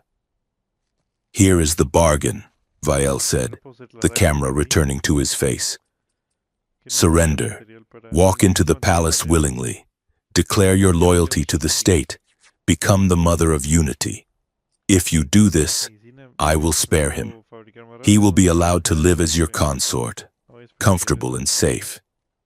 Vile leaned in. Refuse, and I will flay his mind apart layer by layer to extract the key sequence. He will be a vegetable, Saralith, but you will still be able to breed with him. The connection cut. Saralith sat in the dark, her heart hammering against her ribs like a trapped bird. Rage, fear, desire, and love collided inside her. She felt the neural resonance flare, a desperate, chaotic signal from Ethan. He wasn't sending fear and he wasn't sending pain. He was sending calm. Across the city, from inside his cell, Ethan was pushing a wave of steady, warm reassurance through their link. I am here. Do not give up. Do not surrender. He was comforting her. Saralith closed her eyes. She inhaled sharply.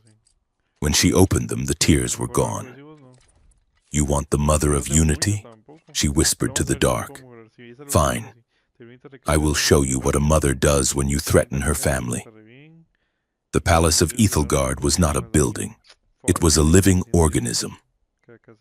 The walls were made of psychotropic crystal that responded to the emotional state of the inhabitants. For Vile, the palace was sharp, jagged, and red. But Saralith knew the old songs.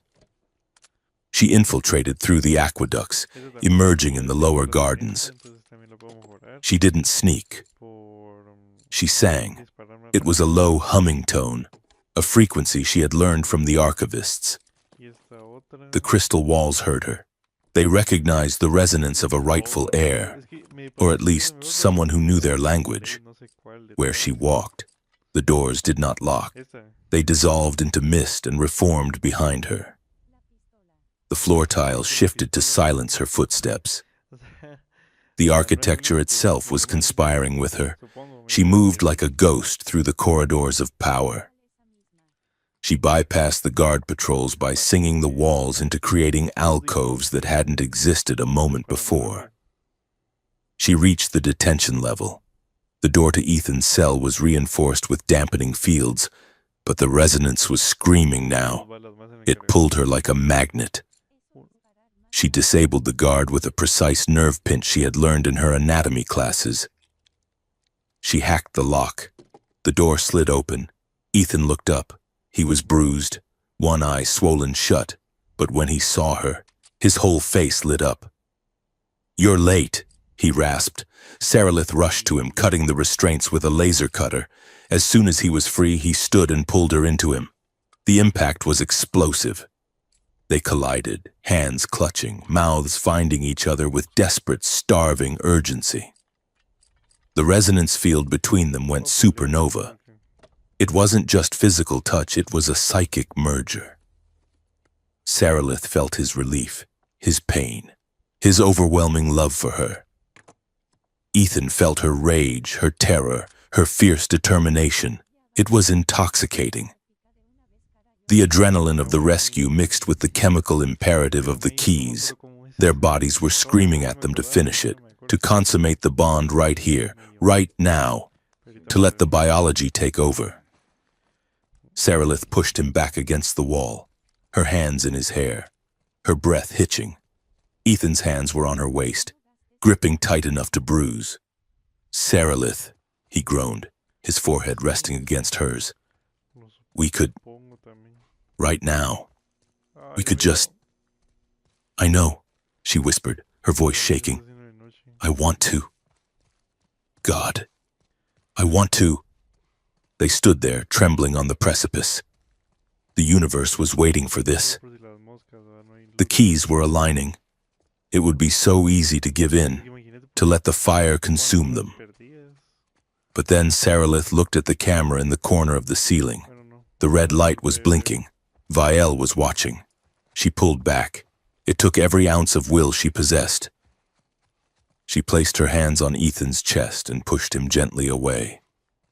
"Not like this," she whispered fierce and low. "Not while they are watching. Not for them." Ethan looked at the camera. His eyes hardened. He nodded, taking a ragged breath. "Not for them," he agreed. "Only for us." "We are leaving," Sarilith said. "But not the way we came in. We are going to the convocation."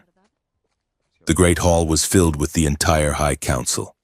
Hundreds of delegates in shimmering robes sat in concentric circles. Vielle Kor stood at the podium, broadcasting his victory speech to the entire planet. "The traitor has been cornered," Vielle announced, his voice amplified to thunder. "Order will be restored. The human contagion will be purged." The doors at the back of the hall did not open. They shattered. The crystal shards exploded inward, turning into a rain of glittering dust. Sarilith Voss strode through the debris with Ethan Cole at her right hand. She was not wearing the robes of a prisoner. She was wearing the stolen armor of a palace guard, painted with the symbol of the resistance. "Vielle Kor!" Sarilith's voice rang out, clear and sharp. She didn't need a microphone. She was projecting her voice using the acoustic properties of the room itself. The council gasped. Guards rushed forward, but Sarilith held up her hand. In it, she held the data drive from Dr. Soar. "You speak of order," Sarilith cried out. "But you traffic in slavery. You speak of peace, but you build weapons." She threw the drive onto the central dais. It activated on impact. A massive hologram filled the air above the council. It showed everything. The genetic tampering. The plan to turn a child into a key. The orders to sabotage the shuttle. the transcripts of Viel referring to the council members as useful idiots. "He does not want to lead you," Sarilith shouted, turning to face the delegates. "He wants to own the gates. He wants to turn our children into hardware. Is this the Lyresian way? To sell our blood for power?" The room erupted. Shouts of anger, accusations. Viel stood on the podium, his face turning a dark, mottled purple. "She lies," Viel screamed. "Seize her! Kill them both!" But the guards hesitated. They looked at the hologram. They looked at the regent. "The truth is out." "Viel," Ethan shouted, stepping forward. "Game over!" Suddenly the air in the chamber shifted. A high-pitched whine filled the room. A teleportation beam cut through the ceiling, striking the podium next to Viel. When the light faded, a man stood there. He was wearing a Terran diplomatic suit, immaculate and pressed. Director Halden Rourke smiled pleasantly at the chaos. "Well," Rourke said, his voice amplified by his own tech. "This is a bit messier than we planned. Viel." Sarilith froze. "Rourke? You?" Ethan yelled. "You're supposed to be on Earth." "I am where the assets are," Rourke said. He looked at Sarilith and Ethan with the cold, dead eyes of a shark. "You two have made quite a stir, but the United Nations agrees with the Regent. The Mosaic system is too valuable to be left to chance. If you will not cooperate, we will simply take the samples we need from your corpses." Rourke snapped his fingers. Behind him, a squad of Terran Black Ops soldiers materialized, weapons raised. They weren't using stunners. They were using live rounds. It was never Lyris versus Earth, Sarilith realized, her voice hollow. It was the powerful against the rest of us. "Run!" Ethan shouted. He grabbed a heavy ceremonial staff from a stunned delegate and hurled it at Rourke. It missed, but it forced the soldiers to scatter. Sarilith grabbed Ethan's hand. "The balcony!" They sprinted through the confusion, dodging plasma fire that scorched the crystal walls. They reached the balcony edge. Below them, the city sprawled, a drop of 2,000 feet. "Do you trust me?" Sarilith asked, climbing onto the railing. "Always," Ethan said, not hesitating. They jumped. As they fell, Sarilith activated the emergency gravity chute she had stolen from the armory. It snapped open, jerking them upward just before they hit the lower terrace. They tumbled onto a landing pad where a high-speed courier skiff was docked. Sarilith hot-wired it in 3 seconds. Ethan kicked the mooring clamps loose. The skiff roared to life. They blasted away from the palace just as the terrace exploded behind them. They wove through the spires of the city, staying low, vanishing into the storm clouds that gathered over the ocean. They landed the skiff on a remote peak overlooking the capital. The rain had stopped, leaving the air crisp and cold. Sarilith stood on the edge of the cliff, looking back at the glittering city. The lights of the patrol ships were swarming like angry hornets. She was the High Genetrix no longer. She was a fugitive, a traitor, the most wanted woman on 2 worlds.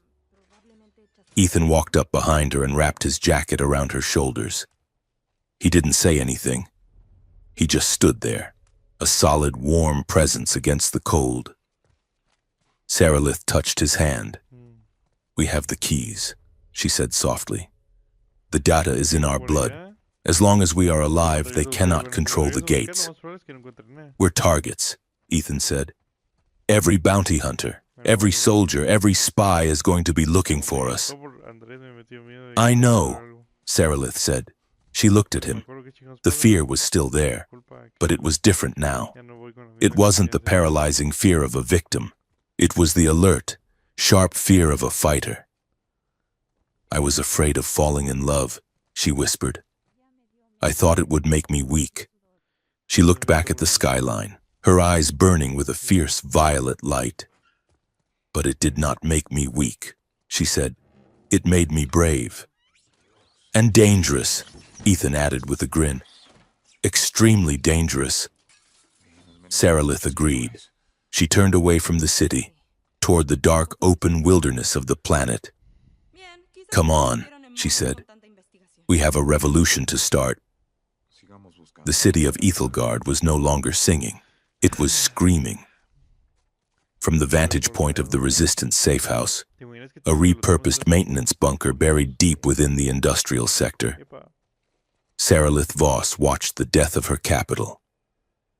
The sky, usually a tapestry of violet clouds and gentle storm bands, was choked with the exhaust of heavy cruisers.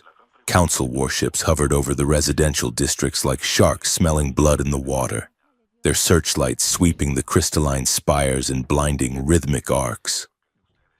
On the ground, the illusion of unity had shattered. The broadcast Saralith had leaked from the station had done its work. The populace was not cowed. They were furious. Riots had erupted in the lower markets. The Workers' Guild had barricaded the transit tubes. In the distance, pillars of black smoke rose where a government armory had been firebombed by defecting veterans. "It is chaos out there," General Kalin said, pacing the cramped command center. She slammed a fist onto the holographic table, making the shimmering map of the city jump. "Vael has declared martial law. He is threatening to glass the old quarter if we do not surrender you."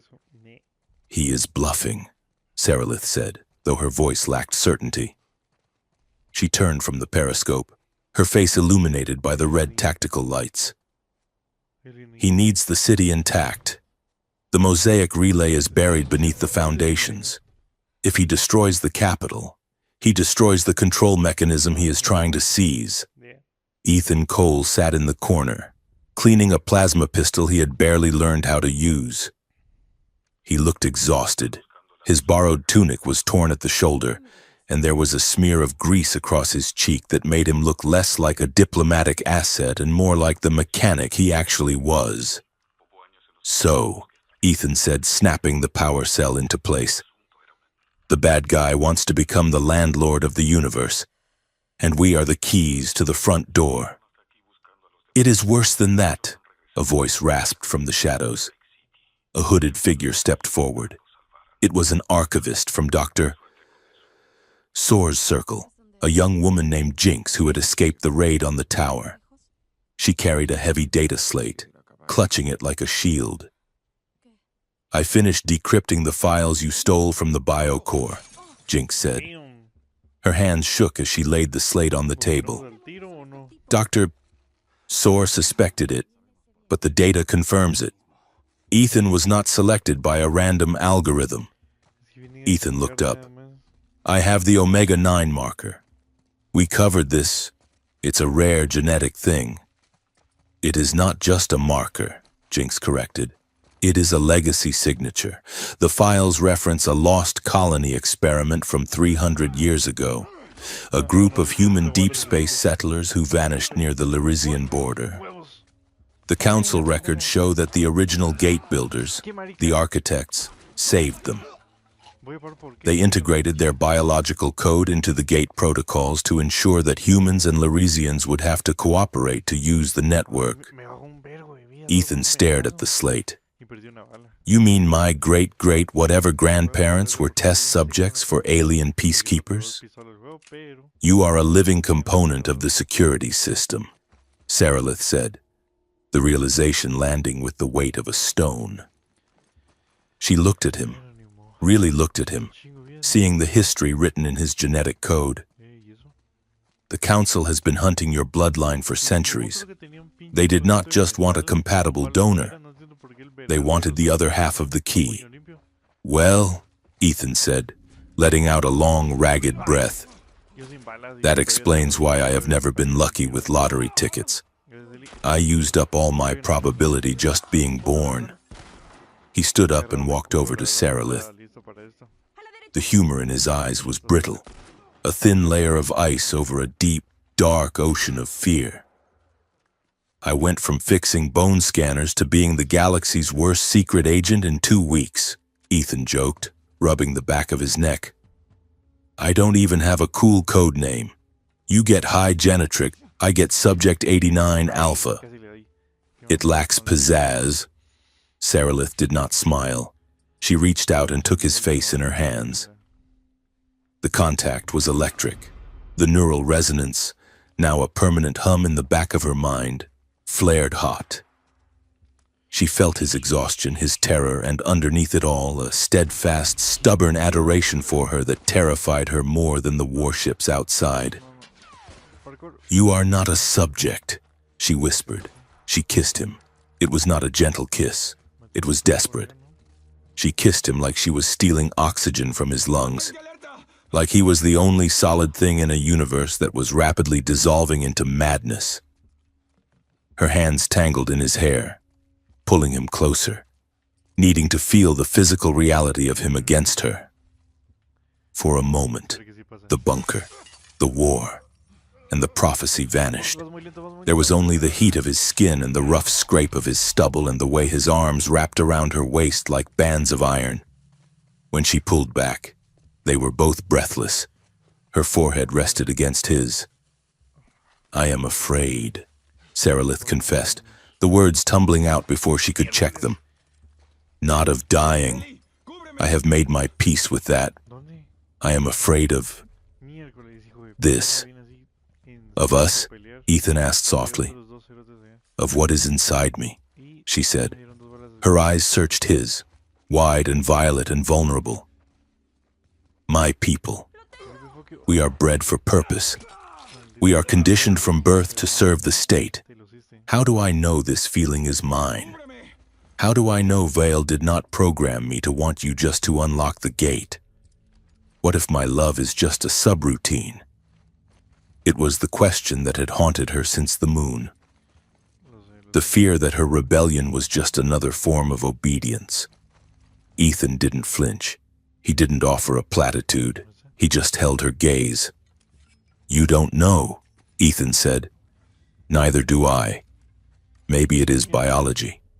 Maybe it is destiny. Es que esta Maybe mierda it is es just una trauma mierda, bonding güey. because we almost died 5 times in 4 days." He moved his hand to cover hers where it rested on his chest. Y vamos a gastar las flechas. "But it doesn't matter where it comes from," Ethan said firmly. "It matters what we do with it. Los dos están ahí, ¿no? We keep choosing. Every day, every moment. I choose you, Sarilith, not because of a marker, not because of a treaty, because you are the smartest, most terrifying, most beautiful person I have ever met. That is how it becomes ours. We steal it back." Aquí en estos- Sarilith felt a tear track hot down her cheek. She wiped it away furiously. "We steal it back," she repeated. The doubt didn't vanish, but it solidified into resolve. "Okay, then let us go steal a gate." Me asustaste. She turned back to the general. 360. "We are going to the relay." The entrance to the mosaic relay was not a door. It was a wound in the earth, Aquí está, aquí está. located in the sub-basement of the ruined Senate building. The shaft dropped 2 miles straight down into the planetary crust. Pero me It was an funcionó, ancient maintenance vent, menos. long forgotten by modern engineers but remembered by the Resistance blueprints. The descent was a nightmare of velocity. Sarilith and Ethan, clad in stolen gravity rigs, plummeted through the dark. The air shrieked past them. The walls of the shaft were not rock, but a smooth, dark metal that seemed to ripple like water. ¡Epa! "Approaching terminal depth," Sarilith shouted over the comms. "Brake!" They fired the retro thrusters. The deceleration slammed them into their harnesses, their vision graying out for a second before they hovered to a halt. Eliseo, Lucio y- They Pero dropped yo onto a la platform chica of que obsidian recibo- glass. The relay chamber was massive. It looked less like a machine room and more like a cathedral built by a species that did not understand the concept of up. Columns of floating light spiraled into the darkness. Maldita fuck. Geometry here was a suggestion. Corridors twisted back on themselves. Staircases led to ceilings that became floors. Maldita pi- "Don't look too closely at the corners," Sarilith warned, checking her plasma pistol. "The spatial distortion causes nausea." "Too late," Ethan groaned, clutching his stomach. I think I just saw the back of my own head. Movement, Sarilith hissed. She shoved him behind a pillar just as a laser beam scorched the air where he had been standing. Defense drones. But these weren't the clumsy scavengers from the moon. These were sleek, silver spheres that moved with fluid, predatory grace. They were Council elite tech. They are here, Sarilith said grimly. Vile beat us to the punch. Then we go through them, Ethan said. He popped out from cover and fired. His aim was terrible, but it provided suppression. Sarilith moved like a dancer, darting between the shifting gravity wells. She fired twice, clean, precise shots that punched through the drone's sensor arrays. The machines dropped, sparking. They sprinted across the bridge of light toward the central dais. The heart of the relay was a massive rotating ring of energy. It hummed with a sound that vibrated in the bones. Standing before it, bathed in the blue glow, was Regent Vale Kor. He was not alone. Flanking him were a dozen heavy troopers and Director Halden Rourke. Predictable, Vile boomed, his voice amplified by the acoustics of the chamber. I told Rourke you would come here. You have a hero complex, Sarilith. It is a fatal flaw in your genetic sequence. Sarilith and Ethan skidded to a halt, weapons raised. They were outgunned 10-1. Step away from the console, Viel, Sarilith commanded, though she knew it was futile. You cannot control it. The system requires consent. Consent is a variable I can force, Viel sneered. He gestured to the ring. Do you know what this is? Viel asked. It is not just a transport system. It is a choke point. With the hybrid key, I can lock every gate in the network. I can decide who travels and who stays. I can tax every shipment of grain, every medical transport, every refugee ship. I will not just rule Lyris. I will hold the galaxy's economy by the throat. An empire built on a toll booth, Ethan spat. You're pathetic. Director Rourke stepped forward, adjusting his cuffs. He looked bored. Mr. Cole, Rourke said pleasantly. Please, step away from the Genetrix.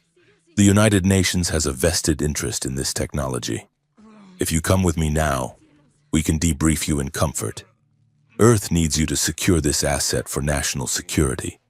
We can't have aliens dictating our travel rights, can we? You sold me out, Ethan said, his voice shaking with anger. You sold us out. I negotiated a position of leverage, Rourke corrected. Now, come here, or I will let Vial kill the girl. Ethan looked at Sarilith. She was tense, her eyes darting around the room, calculating angles, counting seconds. She gave him a microscopic nod. Sarilith tapped her wrist comp. You want the world to see? She whispered. Fine. She didn't fire her weapon. She slammed her hand onto the interface panel of the nearest pylon. She didn't try to lock the gate. She reversed the flow. Now! She screamed. The relay surged. Instead of absorbing energy, it blasted it outward, not as a physical force, but as a data stream. Sarilith had synced the relay to every holographic emitter, every news terminal, and every personal comlink in the hemisphere. She wasn't just broadcasting audio. She was broadcasting the live feed from her own optical implants. Above them, in the city, and on worlds light years away, billions of people saw exactly what Sarilith saw. They saw Vial Kor standing before the ancient machine, gloating about his tyranny. They saw Rourke admitting to the betrayal of Earth's own citizen. They saw the documents Sarilith had uploaded scrolling in the margins of the vision. Say hello to your subjects, Regent, Sarilith shouted. Vial's comlink exploded with noise, reports from his commanders, panic from his aides. The mask of control shattered. Cut the feed, Vial screamed, his face twisting into a rictus of pure hate. Kill them all! The troopers raised their rifles, but Sarilith wasn't done. Ethan, she yelled. The markers! Touch the interface. Ethan didn't ask questions. He lunged for the pylon opposite her. He slammed his hand onto the glowing surface. Sarilith did the same. The binary key engaged. The system recognized them. User identity confirmed. Voss. User identity confirmed. Cole. Resonance detected. The room flashed white. A shockwave of pure energy knocked the troopers off their feet. The barrier shielding the core expanded, pushing Vale and Rourke back. But Vale was not a man who accepted defeat. He crawled toward the manual override, a fail-safe lever designed to sever the connection in case of containment breach. "If I cannot have it," Vale roared, spit flying from his mouth. "No one moves." He yanked the lever. The hum of the machine changed. It didn't power down. It screamed. The blue light of the gate turned a sickly, violent red. The geometry of the room began to fracture. Cracks appeared in the air itself, jagged lines of void that hissed like escaping steam. "What did he do?" Ethan yelled, clinging to the pylon as the floor began to shake. Sarilith checked the diagnostics, and her blood ran cold. He triggered the collapse protocol. She gasped. "He has destabilized the wormhole matrix. It is cascading. The gates aren't just closing. Ethan, they are imploding. Every ship in transit will be crushed. Every planet reliant on the network will be isolated. The shockwave will shatter the crust of Lyris." The room was coming apart. Chunks of obsidian rained from the ceiling.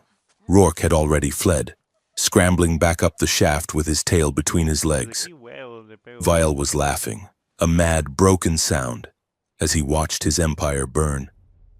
"We have to stop it," Ethan shouted. "How do we stop it?"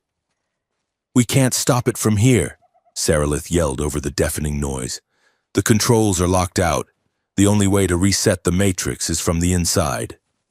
She pointed to the center of the ring. The event horizon was churning, a vortex of impossible colors and screaming physics. Inside, Ethan looked at the gate.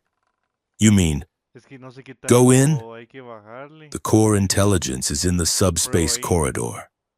Sarilith cried, tears streaming down her face. "If we enter, we can manually bridge the connection. We can stabilize the field with our biosignatures." "And then?" Ethan asked. Sarilith looked at him. She didn't lie. "I do not know," she said. "The energy levels are lethal. We might burn up. We might be scattered across the galaxy. We might be trapped in the space between moments forever." The exit was behind them. They could run. They could try to reach the surface, steal a ship, and flee into the dark before the planet cracked. They could live, maybe for a day, maybe for a year, while the universe collapsed around them. Or they could step into the fire. Ethan looked at the exit. Then he looked at Sarilith. He remembered the safe house. "We keep choosing." He reached out and took her hand. His grip was solid. His palm was warm. "Together?" he asked. Sarilith looked at the man she had been ordered to use, the man she had tried to resist, the man who had taught her that love was an act of defiance. "Together," she whispered. She squeezed his hand. They didn't look back at Vile. They didn't look back at the ruin of the world. They ran toward the red, screaming mouth of the wormhole. They leaped. The gate did not feel like wind or water. It felt like being unmade. The world dissolved. The sound of the explosion faded into a high, piercing tone. The red light swallowed them whole. Sarilith felt her body stretching, thinning, turning into light. She felt Ethan's hand slipping from hers. Not because he let go, but because hands were concepts that no longer applied. "Ethan," she screamed with her mind. "I'm here," his thought echoed back, a lifeline in the chaos.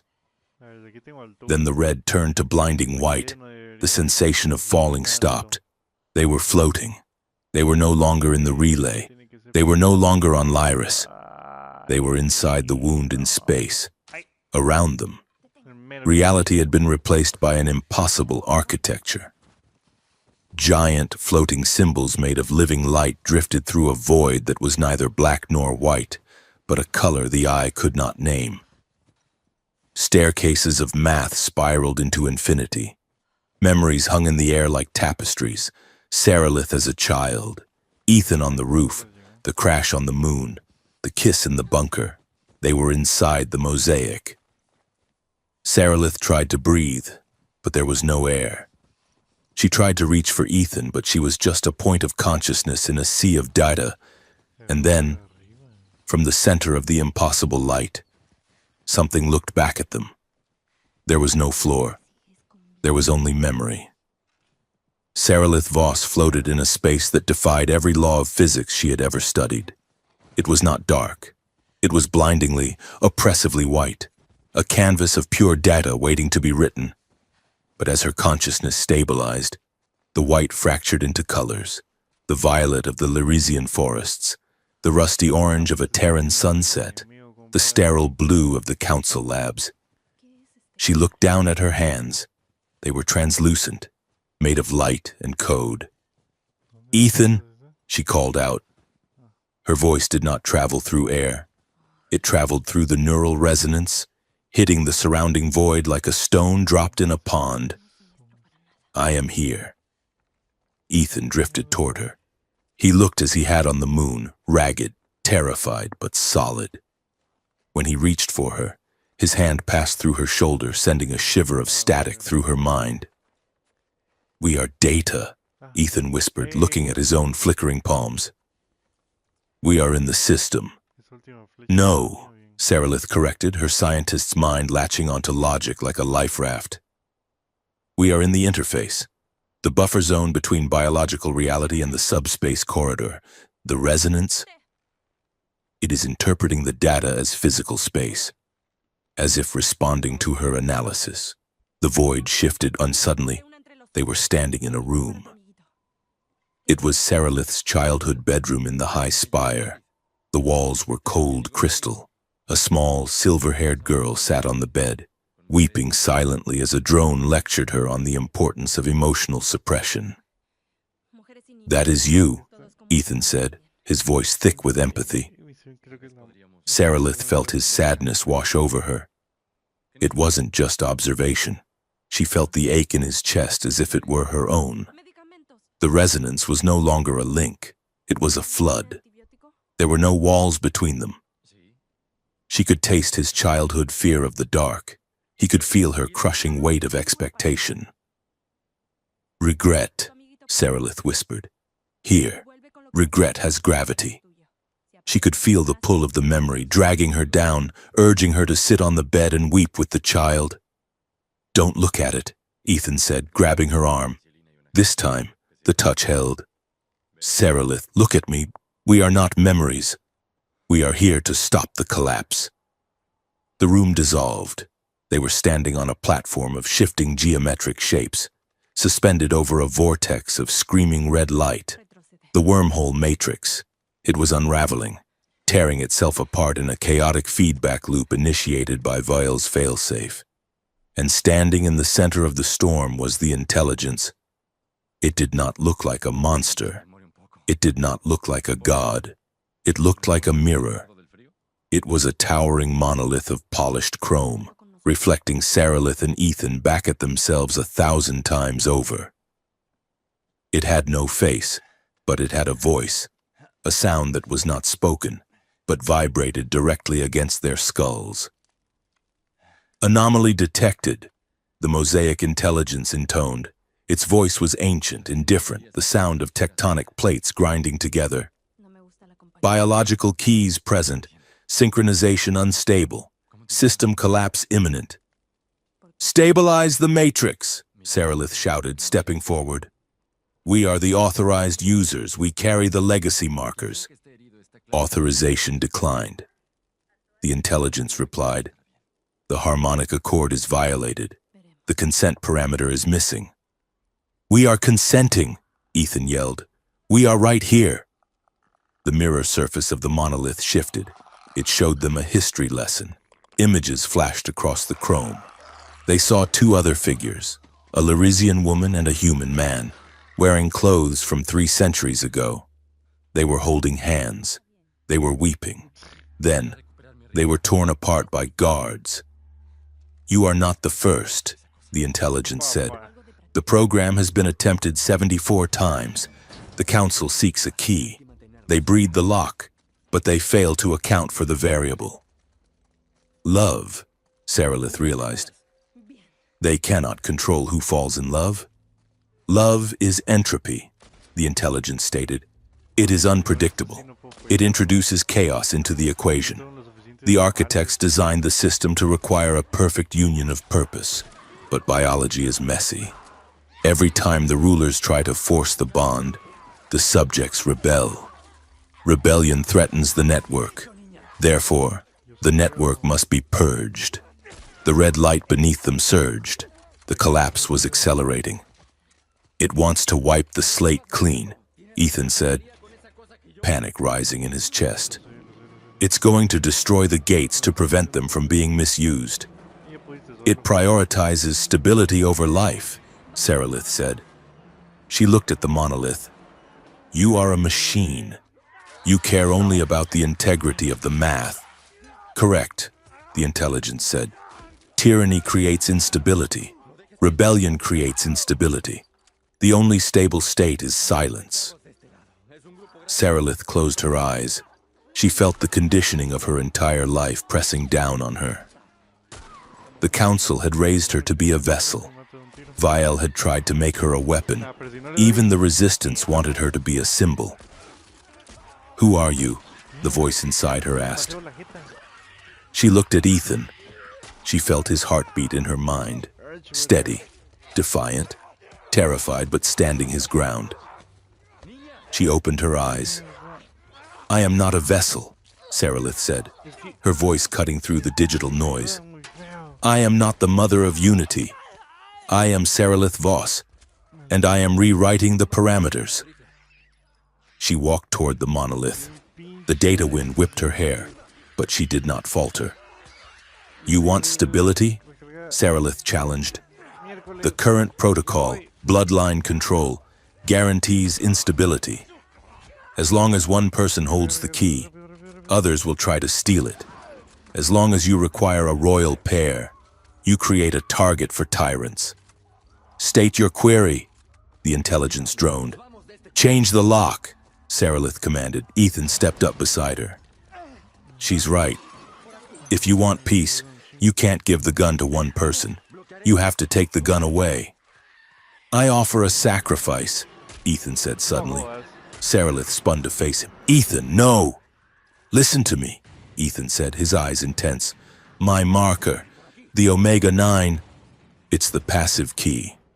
If I merge with the core, if I let it absorb my biosignature permanently, I can lock the gates from the inside. I can seal them forever. Vial can't use them. Rourke can't use them. No one can." "You would be deleted," the intelligence observed. "Your biological form would be consumed to create the seal." "Ethan, I forbid it!" Sarilith grabbed his shoulders. "That is just another form of obedience. Sacrificing yourself because you think you are just a spare part? No. It saves the worlds," Ethan argued. "It saves you." "I do not want to be saved if it costs me you," Sarilith screamed. The raw emotion of it stunned the intelligence. The monolith rippled. "Then what?" Ethan pleaded. "We have seconds." "We do not lock the gates," Sarilith said, turning back to the machine. "We open them. To everyone." She placed her hands on the chrome surface. "Recode the authentication protocol," she ordered. "Delete the bloodline requirement. Delete the legacy markers. That requires a new security parameter," the intelligence warned. "Without a key, the system is vulnerable." "The new parameter is consensus," Sarilith said. "Distributed authority. To open a gate for an armada, you need the authorization of the destination. To move an army, you need the agreement of the people. Make it impossible for one person to open the door. Make it so that 1,000 people have to turn the key together. You are proposing a democratic algorithm, the intelligence processed. This increases the computational load by 4,000%. But it makes tyranny mathematically impossible, Sarilith countered. If Vile wants to invade a planet, he needs that planet to agree to open the door. He can't force it. He can't breed it. The intelligence paused. The red light beneath them flickered. Calculating, it droned. Simulation initiated.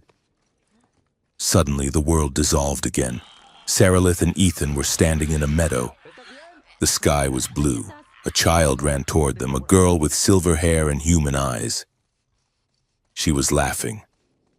Option 1, the intelligence narrated. Surrender. You submit to the council. The matrix is stabilized. You live in luxury. This child is born. The vision shifted. The child was older now, sitting on a throne, her face blank, surrounded by generals who used her DNA to authorize airstrikes. Outcome, the child becomes a symbol. The war continues. The meadow burned. They were back in the void. Option 2, the intelligence continued. The sacrifice. Subject Cole is consumed. They saw Sarilith, old and alone, working in a lab on Lyris, staring at a picture of a man who had died to save her. The gates were closed. The worlds were isolated. Famine struck the outer colonies because trade had ceased. Outcome, stagnation, decay. The vision cleared. Option 3, Sarilith whispered, the consensus. They saw chaos. They saw arguments in Senate chambers.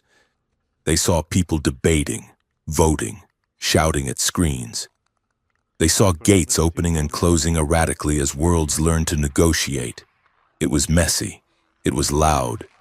But there were no warlords. There were no weaponized children. Outcome, unknown, the intelligence said.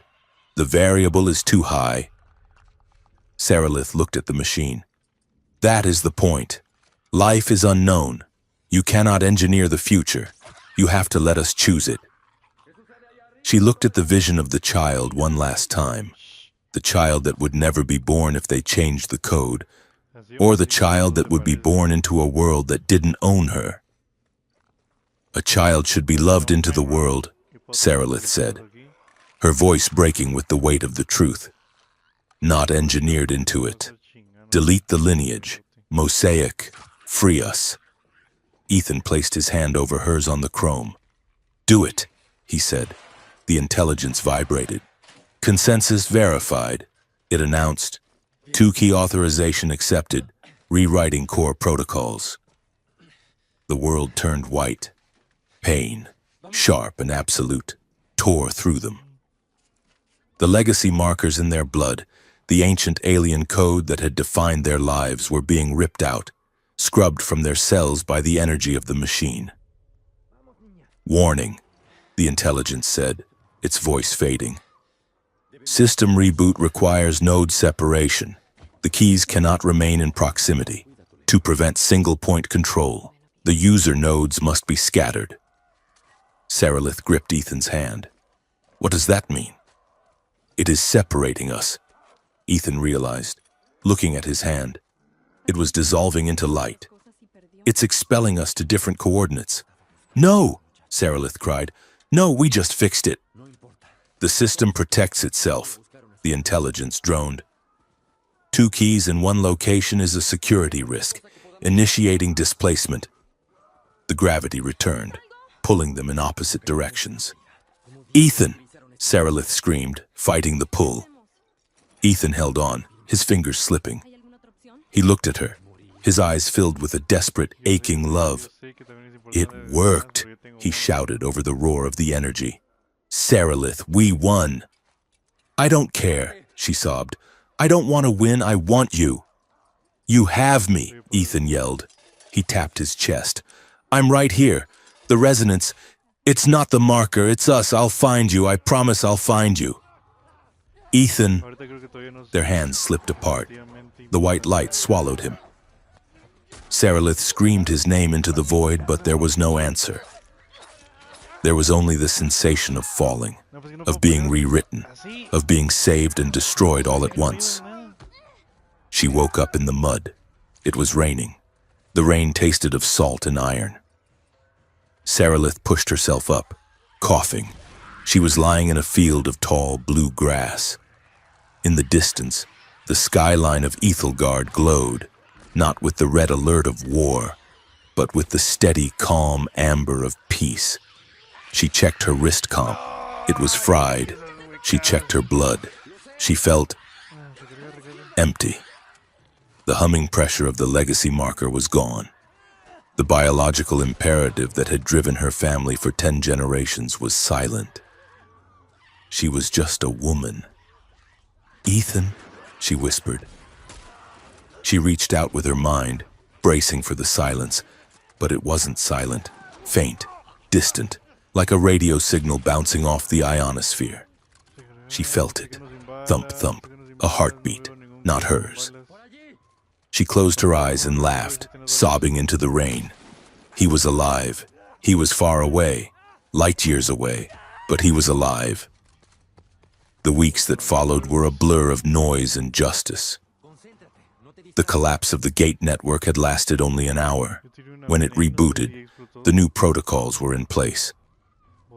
Vale Corps tried to order a fleet to bombard the capital, but the fleet couldn't move. The gates refused to open. The captains of the ships voted to stand down. Without his superweapon, Vile was just a man in a fancy suit. The resistance dragged him out of his bunker 2 days later. He was arrested by his own palace guard, shouting about destiny until the cell door slammed shut. On Earth, the fallout was slower but just as absolute. Saralith's broadcast had done its damage. Director Rourke tried to spin the narrative, claiming he was a double agent working for peace. But Ethan Cole had survived the displacement. He had been deposited in the middle of Central Park in New York City, burned, ragged, and carrying a head full of state secrets. He walked into the nearest news station and gave an interview that toppled the administration. Rourke was indicted for treason and conspiracy. He vanished before the trial, slipping into the shadows of the deep state that had created him. But his power was broken. The United Nations was forced to sign the new consensus treaty, acknowledging that the gates now belong to everyone. Saralith did not become a queen. She refused the title of regent. She refused the title of mother. She stood before the newly formed Galactic Senate, wearing a simple lab coat, her silver hair pulled back. "We are not rulers," she told the assembly. "We are custodians. The gates respond to our collective will. If we want war, they will close. If we want trade, they will open. We must learn to agree, or we will stay in our own backyards forever." She became the head of the science directorate, leading the effort to understand the new physics of the network. She was popular, not because she was royal, but because she was the woman who had looked at a god machine and told it to change its mind. But every night, when the meetings were over and the accolades were silenced, she went to her private observatory. She sat in the dark, looking at the stars. The resonance was faint, the distance was vast, but it was there. She could feel him waking up on Earth. She could feel him drinking coffee. She could feel him looking up at the sky, searching for the star that was her sun. They couldn't touch. The new system was vigilant. It monitored their biosignatures. If they tried to use a gate to meet, the network would detect the convergence of the user nodes and shut down the sector to prevent a security breach. They were the saviors of the galaxy, and their punishment was to be the only two people who could never meet. Log entry, day 4, 112. Saralith sat in her quarters. The room was not perfumed. The lights were bright and clinical, just the way she liked them. She activated the recorder. The new pollination drones are functioning within expected parameters, she said professionally. Crop yields in the outer provinces are up 15%. She paused. She looked at the holographic display of the galaxy spinning above her desk. She switched the channel to a secure, private frequency. It wouldn't reach Earth, not really. But she knew he would feel the intent. "I saw your interview yesterday," she said softly to the empty room. "You look tired. Ethan, you should sleep more, and that jacket does not fit you." She smiled, a sad, crooked thing. "Vile sits in his cell and screams that we ruined the future. He says we chose chaos over order. Perhaps he is right. The Senate argues every day. Ships are delayed because planets cannot agree on tariffs. It is messy. It is loud. It is human." She leaned back in her chair, closing her eyes. She reached out across the void, finding that steady, distant rhythm. Thump, thump. It answered her. A wave of warmth, a sensation of a hand squeezing hers. "I'm here. I'm listening." "They told me my life was a straight line," Saralith whispered. "A path from the lab to the throne to the nursery. They told me biology was destiny." She opened her eyes. They were wet, but they were clear. "I was sent to breed with an alien," she said, the old words feeling like a skin she had shed. "And I never expected to fall in love." She leaned forward, her voice strengthening, sharpened by defiance and softened by the enduring, impossible connection that spanned the stars. "Now I choose it," Saralith Voss said. "No matter what it costs. I choose this ache. I choose this distance.